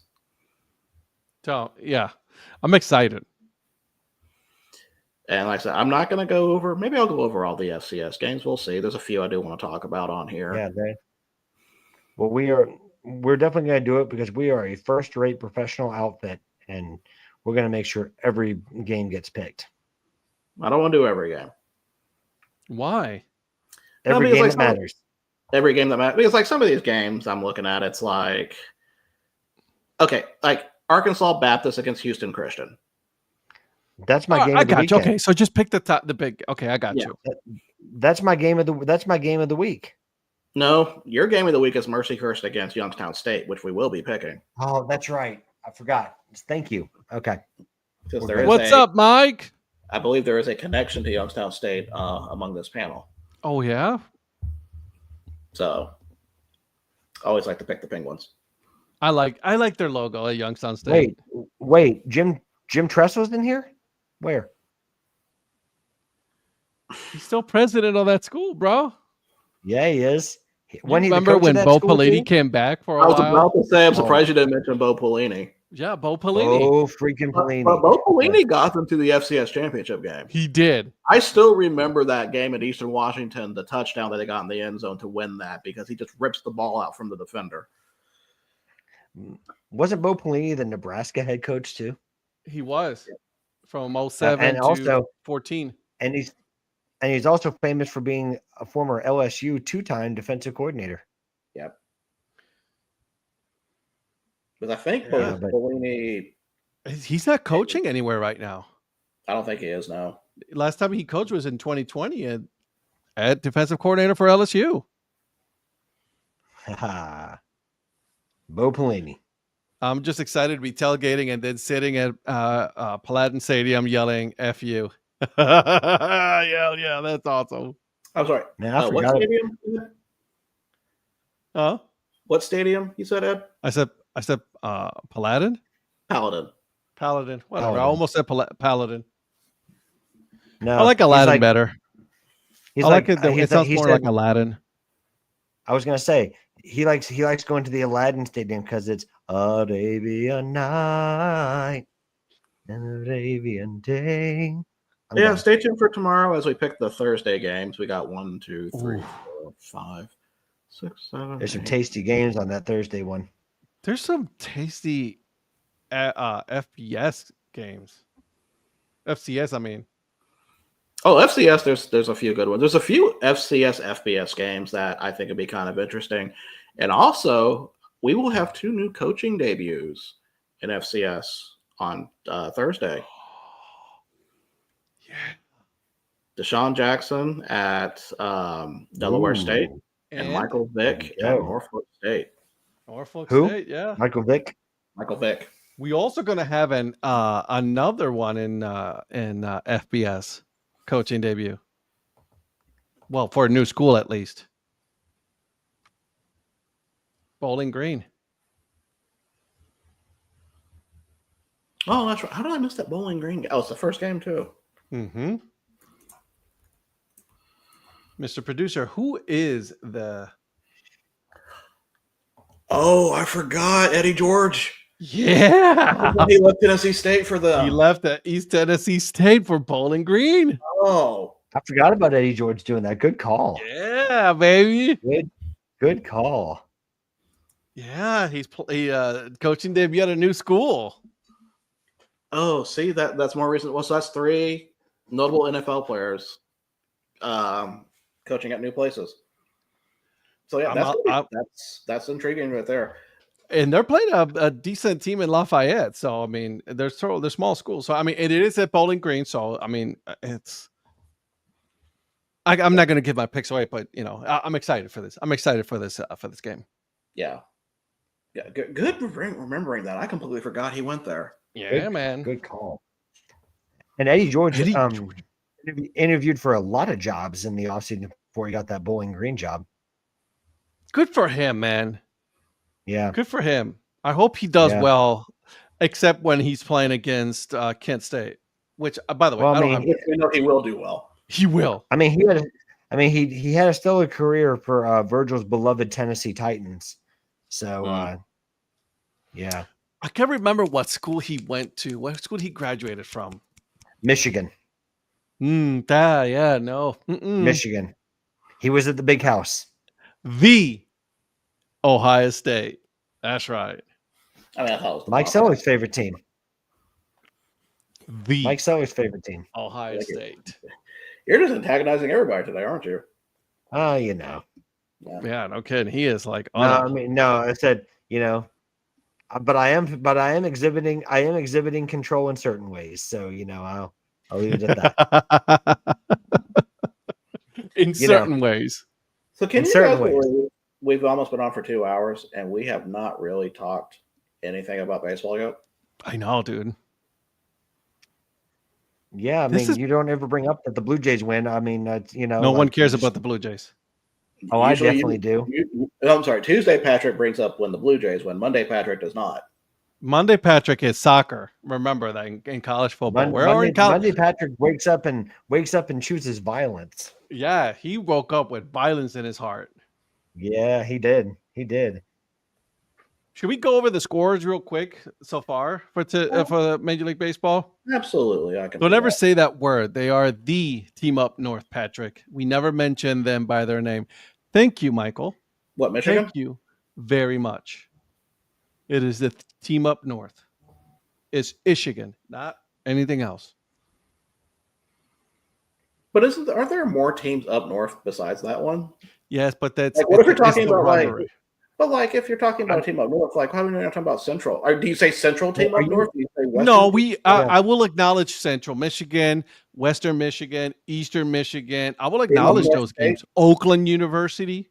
But Oakland doesn't have Michigan. Now, on their are you map. guys the ones that say? Are you guys the ones that say "Hail to the victors"? We also will say Michigan State. You know, but it's that one school. The That's team it. in East Lansing. So All right. it's just I'm, the way it I'm goes, waiting for brother. Holsinger to. I'm waiting for Holsinger to let me have it. He's gonna whoop because- your ass. Well, Well, I know. I said when I said are y'all the school that says "Hail to the victors"? I know I'm going to get a response. yeah, he's gonna whoop your ass, bro. Don't say shit like that. He is going to come find you. All right, let's go over some He baseball is. scores. real The problem quick. is, the thing is, if he gets a hold of me, he's gonna. I'd put all my money on him, just creaming me because I know he. Right I know there. he will. Yeah, I'm no You match for can Holsinger. skip- I know that. You for can a fact. skip the Tampa Bay game, by the way, producer. We're fine. No need to mention that No, score. no. I really want to know what's going on in that game. By the way, Okay, so let me Or what go happened. through these scores. So at the top of the ninth right now, we have the Cardinals up 6-5 against the Pirates. Mhm. The bottom of the eighth, we have Angels 3-0. Almost at 3-0. 3-0 against the Rangers. I've done that before. Then we have in the top of the third, the Padres up 4-3 against the Mariners. At the top of the second, we have a deadlock between Tigers and Athletics, both at 0-0. And also top of the second, we got the Reds and the Dodgers also at 0-0.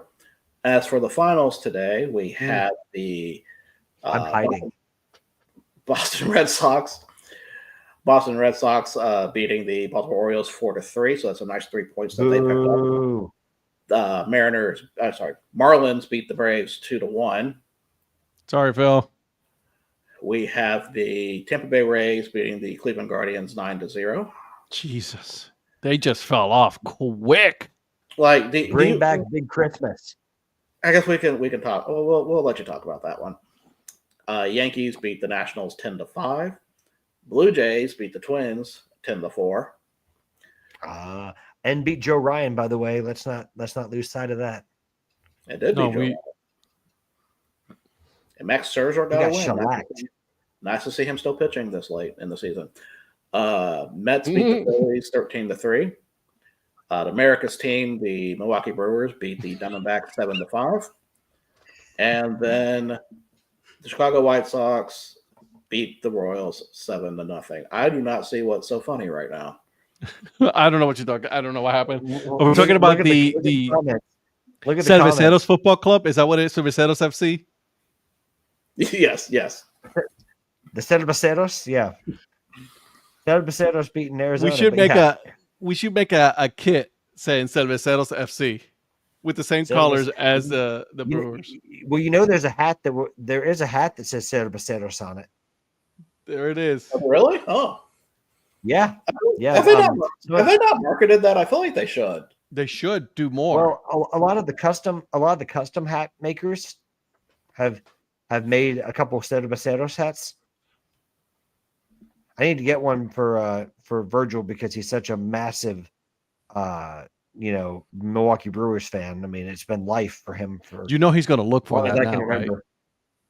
You what? You know he is going to look for that now. Oh, I know he is. I I'll think find he's it for looking him. it right now. Just ignore what I'm doing. Okay, gotcha.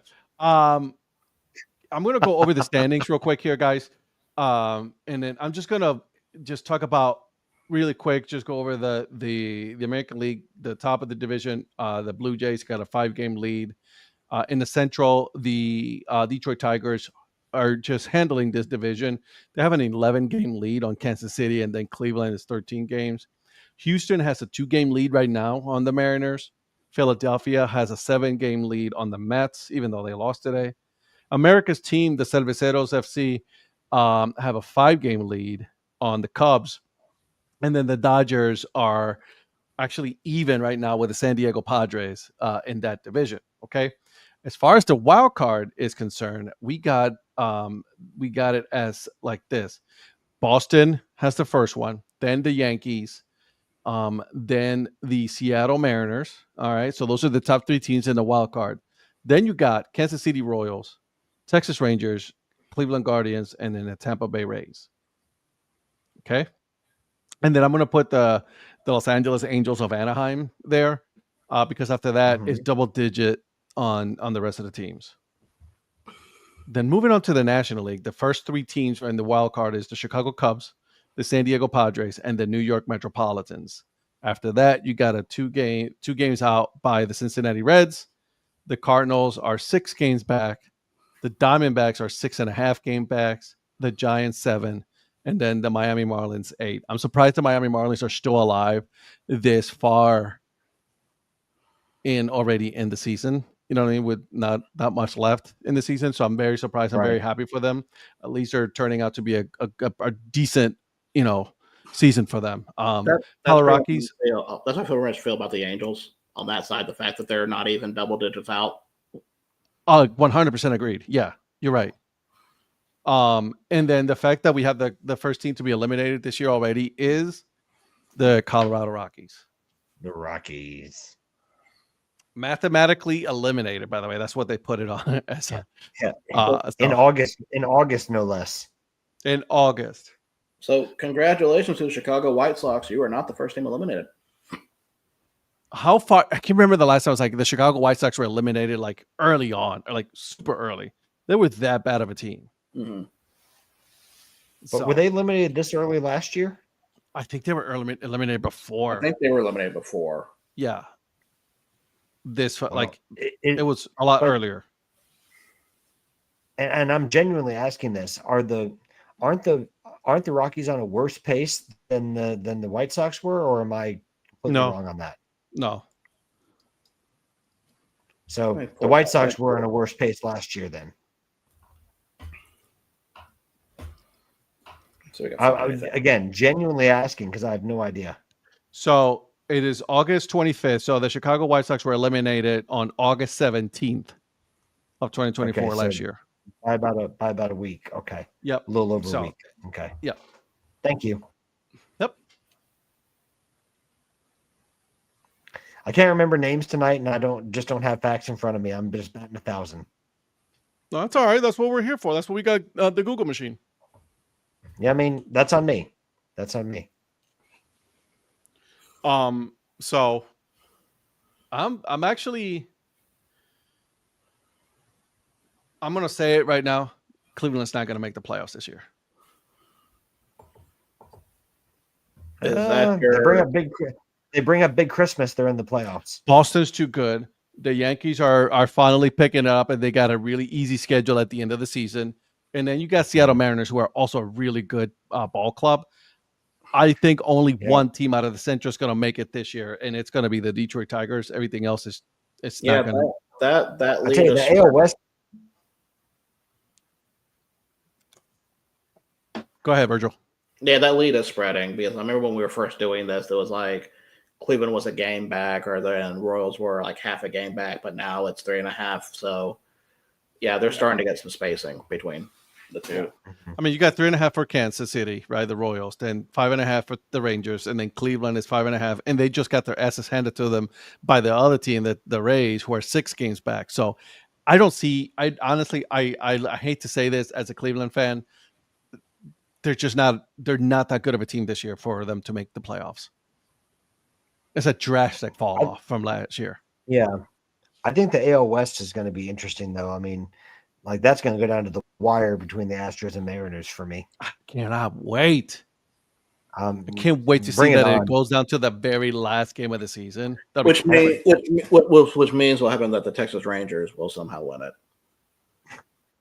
I'm expecting one team to go hot. That's not there right now. And listen, and if their offense can pick it up and their pitching can stay, I mean, that Rangers pitching staff is so good.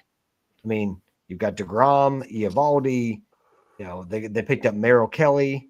I mean, they've got some arms in that rotation. And what do we say every year? It's the one team that gets hot at the end of the season. Yep. That's the one that's gonna make it. Well, they did have a rocky start to the season. A good one. See, everyone hates until they want to make their own dad joke. Until they want to make their own joke, exactly. So, I'm excited for the end. Obviously, my team is not going to make it. That's fine. It is what it is. I kind of already said it that they're not going to be that good of this year. And there And they are. we're welcoming you into the Jays family since we're the Guardians of the North. Yeah, exactly. So that's the team that I should be rooting for, anyways. Right at this point, it'll be the Blue Jays. No, the Listen, Cleveland Guardians. The Cleveland Guardians of the North. Yeah. Yeah. Well, I said Andres Jimenez hit a 424-foot homer today.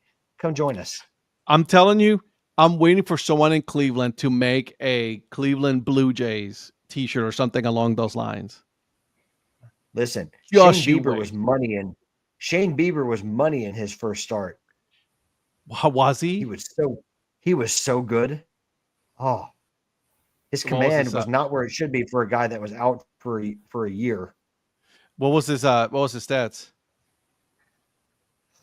He pitched 7 innings, gave up a run. That's it? Yeah. He made one mistake and a guy hit one out. One mistake. Like most Blue Jay starters. Yeah, I think he's only going to be a Blue Jay for like till the end of the season. I think he's going to opt out of his player option and doesn't get matter. a new contract. He is still going to have a chance to go and play some playoff baseball. Mm-hmm. Oh, he can still resign with you. He can still resign with you guys though in the offseason. This makes me so angry. Well, I mean, but if he was going to go to a different team, he's fitting in well in Toronto, considering he knows half of them because they were former teammates. Yeah. Miles Straw, who, by the way, thank you for him. Miles Straw had a 2 home run game this season. Miles Straw. Oh. If you say it a third time, he may show up. Miles Straw. Well, you know what they say, Virgil. Say his name and he appears. I believe in Joe Hendry. There we go. That was good. I get that clap in. Well done. That was good. And it looked just like him. Welcome to the first and last edition of the Monday episode. Okay, so here's how if the playoffs were to start today. If the playoffs would start today, the Tigers would be going against the winner of the Red Sox and Yankees. And then the Blue Jays would be going against the winner of the Astros and Mariners. Listen, I don't want to face the Red Sox in the playoffs. So, all right. So then let's move to the National League, right? Mm-hmm. The Brewers will be facing. They got an easy one against. I was like the winner of the Cubs. Well, no, not really. Cubs or Padres. That is not easy. That is not easy. It's not easy at all. Phillies. Especially with Padres. Phillies would get the winner of the Dodgers Mets. I'd almost rather have that one. I kind of agree with them on that. Listen, the Dodgers lost. The Dodgers lost to the Rockies.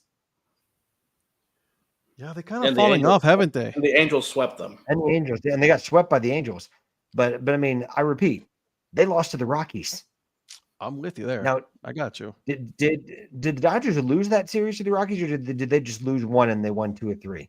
I think they just lost one. I don't remember them losing a series. Okay. Well, either way, that Dodgers team that just signs everybody, they actually lost to the Rockies, which I understand. It can happen. I'm gonna call it the Blue Jays. They lost 2 or 3 to the Pirates. So go figure. Man. Hot dog. Hot diggity dog. Man, we had a lot of fun tonight, didn't we, boys? I know. It's a shame we haven't had anything to talk about tonight. No, not at all. 2-hour show, and then we can still probably would have talked a little bit more soccer. We could have, honestly. We only talked about 3. Did we only cover 3 sports really? Yeah, soccer and football and baseball. And just you wait, we could technically be talking about the some of the matchups that are going to be happening on Thursday in college football, right? So it's some of the releases. Some of the NFL players are going to be released, this week. So Can I just say how conflicted my Thursday is, by the way? why is that? Because not only is it the Huntsville Stars night at the Trash Pandas game. Oh, By the way, that new hat looks good. I like the blue one more. I like the blue one You like the better. blue one? I'm with you there. Like, I know they used to wear red jerseys, but like when I was watching Yeah. them, I can't remember the last time they wore all red or those red kind of Yeah. jerseys. Maybe for away, but to me, the blue one looks more what I would expect. But I've got that, and then Oklahoma State's first game is on Thursday. So either I'm on this show watching that game and ignoring you guys, or I'm at the Trash Panda game, still ignoring you guys. And ignoring us. So But yeah, you know we gotta make some picks on Thursday too, right? Don't we? Yeah, exactly. So you got Thursday picks, and I'll actually make sure to save the spreadsheet this time, double save it. You And might then I want also to. got to get your picks for Friday and Saturday. Well, here's what I want to know. Like, how long is our show going to be Thursday if we're doing an NFL draft plus doing picks? Oh yeah, it's gonna be fun. Is that going to be like a 4-hour Speaking show? of, whoever's interested in, and I'll make an announcement tomorrow as well. Whoever's interested in joining the ESPN Dad Hat DHC Sports Fantasy League, let me know. I already have 5 spots. Well, 6. The CFO is playing on this league this year, so I got 6 spots ready. I am gonna make it 12 spots if we can get 12, because I want to see chaos at that point. So in other words, Kadarius Toney is actually going to be drafted in this league, Most likely, even though he doesn't have a team. Even though he doesn't have a team. Shador Sanders will be drafted by someone. Patrick, hands off. I got Dylan Gabriel. oh my bad. I'm sorry. So and I believe Rhonda is also playing, so that's 7 right there. Well, I mean, she was a powerhouse last year, so. And we all know that Darla always picks good fantasy teams no matter what sport she's playing. You know how she picks, right? Best player available. She is actually pretty good at it. She also does auto draft most of the time. But she always ends up with good players. Yeah. She's a powerhouse. Yeah. Listen, underestimate Darla at your own peril, and same thing with Rhonda. I'm not. I've married it. Believe me. I know this. I know you know the hype. This will be my first time doing it, so I have no idea This what I'm is doing. so exciting for you. I cannot wait. You're no longer the rookie. Virgil, you're with me. No idea what we're doing. Patrick, shut your face. You already played one season and who won the league? No idea what we're doing. Hey, Patrick, who won the league last year? Huh? Who won? I wouldn't know because the history has been like scrapped. Expunged. So I wouldn't know. It was you. It's been expunged. So Virgil, don't let him fool you. He won the whole thing. All I remember is there was a guy dressed in black, and then there was like a little flash, and that's all that I remember. Don't let him fool you. He's the one that because I have no idea what I'm doing. Yeah. I'm a soccer guy. I'm not an American. I'm a soccer guy. I'm not an American football guy. If I'm not hearing it from Ed, I'm going to hear it from Eric. You know it's going to happen. Well, no, if I was Eric, it's like, oh, I'm Patrick, and I never know what I'm talking about, but yet I'm, blah, blah, blah, blah, blah. Oh, it's like he's right here with us. I know, right? Exactly.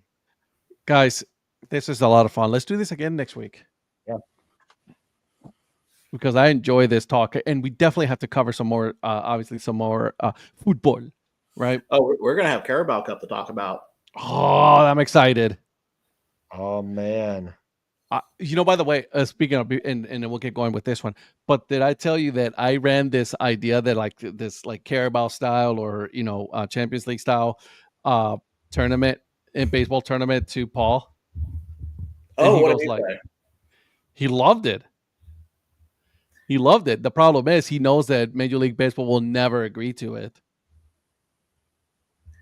What about, let's not talk about Major League Baseball. What about KBL? What about Nippon?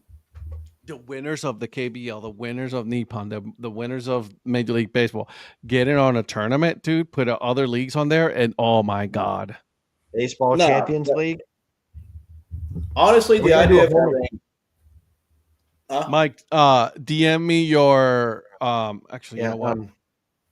Virgil, we're gonna have a two-legged affair. We play one game in Korea, and then we fly back to the United States to play another one. Honestly, the idea of a collegiate World Series Champions League, I feel like Ooh, that would be so I feel like freaking that good. can be doable. I think it is I, too. I, I Yeah, I agree. mean, I think yeah, it yeah. Just can. keep it at that level because, like, you just the idea of the winner of the. Now, of course, I know with time of like the players and rosters, I don't know how that will work. Right. But I mean, like the idea. I mean, you can probably do it with some of the independent leagues, probably. Yeah, I was But the gonna say the idea of Atlantic League and Frontier League. Yeah, like yeah, something Atlantic like League, that. Frontier League, Prospect League. I think those could work too. Like, imagine Schaumburg having to go to High Point for like a final. Like that's intriguing. I don't know what kind of coordination that would take. I don't know what kind of money Even if that you would do it take. between the indie ball, right? Yeah, Pioneer League, the Appy League. Well, Appy League is collegiate I with it, believe. but yeah, Yeah. yeah. Do it all with the lower, like like Listen, let that. non-affiliated. It'll be fun to Yeah. do. Well, then let the Appy League do it against the Draft League, against the future, the Futures League, and all these The other things. CPL. Yeah. Yeah. So there's ways to do it, but yeah, the idea of having especially because it seems like more and more are popping up. More Like, tournaments. Yeah, more leagues in general. More leagues are Well, Yeah. I mean, look at that. NBA is doing the mid-season tournament. Yeah. I th- still don't know how I feel about that. Honestly, I feel like that kind of disjoints the season a little bit. I like it. It's Oh. I don't hate it, but I'm still not completely Do you know sold what on I it. like? The tournament that I really got into last year was the Four Nations. Oh, Four Nations Mhm. was fun. Four Nations was fun to watch. So I like that. And by the way, Four Nations NHL. That one was a fun tournament to watch. So that I really enjoy that. What do you think about Six Nations? I'm okay with that. The more the merrier. Go Welsh Rugby Union. Yeah, I'm about to say I don't think he knows that's a rugby joke. No, I understand. Or sevens. We can do Ooh. rugby sevens. Yeah. Well, next week Virgil's going to be talking about cricket. No, we're going to bring in an expert when it comes to cricket. Global. Listen, I hear they have a good cell phone. I hear they have a good cell phone plan. Okay. Once I used to be on cricket, it was not good. Once I actually understood the rules of what was going on, cricket's really fun. I Cricket is want to fun. learn the new version that they have. Yeah, the T20. T20. That's Yeah. the one I want to learn. Well, T20 was Yeah, the first one I watched initially, and then got into. Because the other ones are Did I ever just take tell too you long, and I don't have got the to see time to cricket sit in there. person? Yeah, did I tell you I've actually been? Yeah, I've actually been to cricket. I did a one-dayer. I'm at the Oval in London. No kidding. Oh, Hey, listen, I was like Donnie Wise. I knew a guy who was a member, and I got in and got to watch it from a very privileged seat. So Don't ever say that you've never been in suites and anything like that. listen, I've never been in a suite. I was just in a good seat for this thing. like a good suite. Like a good suite. Yeah, it was the Surrey Brown Caps is who I got to see So at the Oval. I'm all about T20. That's what I'm all about. Yeah. So Well, T20, I think T20 is like the version to bring more youth, like viewers to like it's their version to me of like the rule changes in Major League Baseball. It would be the closest thing I think you can have is that they tried to design something to because a lot of the youth don't watch like class, like the classic rules cricket anymore. They watch the T20. That's more what they're trying to do to get younger viewers to watch because in England, at least, it's like it's football, and then there's everything else. Like then there's the debate of what's the second sport. Hell, that's even NFL actually, Europe. Yeah, and Talk Sport did a poll of that, because they did boxing and cricket actually finished second. So really, I would have thought rugby would have finished second. No. Oh. I believe that's what it was. Let's see. I'm gonna look it up real quick. Talk Sport second sport poll. Because Ed doesn't have to go to bed.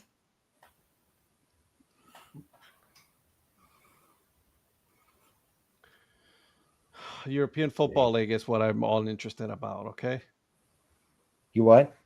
the European Football League. The European Football League? Yeah, Yeah, I'm with you. you got the Hamburg Sea Devils, the Berlin Thunder, Nordic Storm, the Rain Fire, the Prague Lions. Does that still have the Frankfurt Galaxy on it? Yep, Frankfurt Galaxy's on it.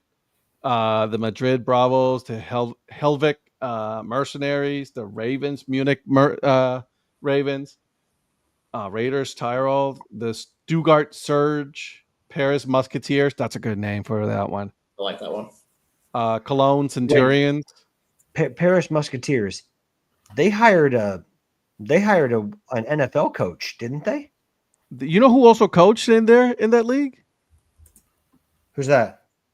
Hall of Famer Joe Thomas. Oh, really? Joe Thomas was a coach in this league. Oh wow, Patrick, Jack Del Rio. Yeah, that's what it was. I thought that's who it was. I was like, wait, there's an NFL coach over there, and it was Jack. I'm excited for this league. Yeah. So that's another one that we can talk about. Definitely, some of these. And don't you forget, we will also eventually, and we can do this on Mondays, talk arena football. Man, I wish someone would put together like a presentation on, on what arena football is like. Ed, you're doing that? You're doing that? The only problem about arena football is that by the time we mention about the league, it's most likely going to fold. True story, because you got the arena league, you got the indoor league, you got like 6 or 7 leagues right now. By the way, the arena league, especially, I don't know if you guys know this, but do you know who designed all those logos for the arena league? Surely it isn't a certain friend of the show, Ryan Foose. Most certainly it is. Ryan Foose designed all those logos. And maybe by the time that we actually get around to doing that, Shedeur Sanders will be playing in that league. We'll be one of the starters for them. Yeah. Yeah. So again, guys, thank you for joining us tonight. This is also, by the way, like you guys, we put them on the private chat, but like there's some, we made it. We got our first bot chat on Twitch. This was actually, streamed on Twitch for the first time ever. We've never done this. I wanted to try it out, and it actually went pretty good.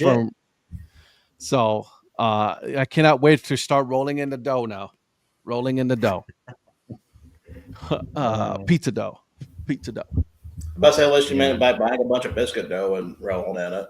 Yeah. And Mike, Holsinger, I sent you the link to the NFL, the ESPN Fantasy, the DHC Sports Show Fantasy League. I sent it to you. I also sent it to you guys. So we got already people, wanting to play. So let's go. Let's get it. I'm excited for this year.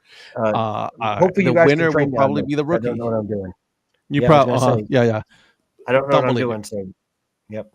Don't believe it. And I want to give a shout out to All Ford Baseball Company. I know they're not a sponsor of this show, but I want to give a shout out to All Ford Baseball Company because, man, the hat that I'm wearing right now, it is for my Sandlot baseball team. And check this out. He's the one that designed this logo for Broken Bat Baseball Club. And I absolutely love this hat. Love the logo. Look, everything he's done. So make sure you guys shout him out and let him know. Appreciate it. Gets his stuff. Okay. All right, guys. We will see you guys tomorrow, 8 p.m. Eastern time, the DHC Sports Show. Holler back.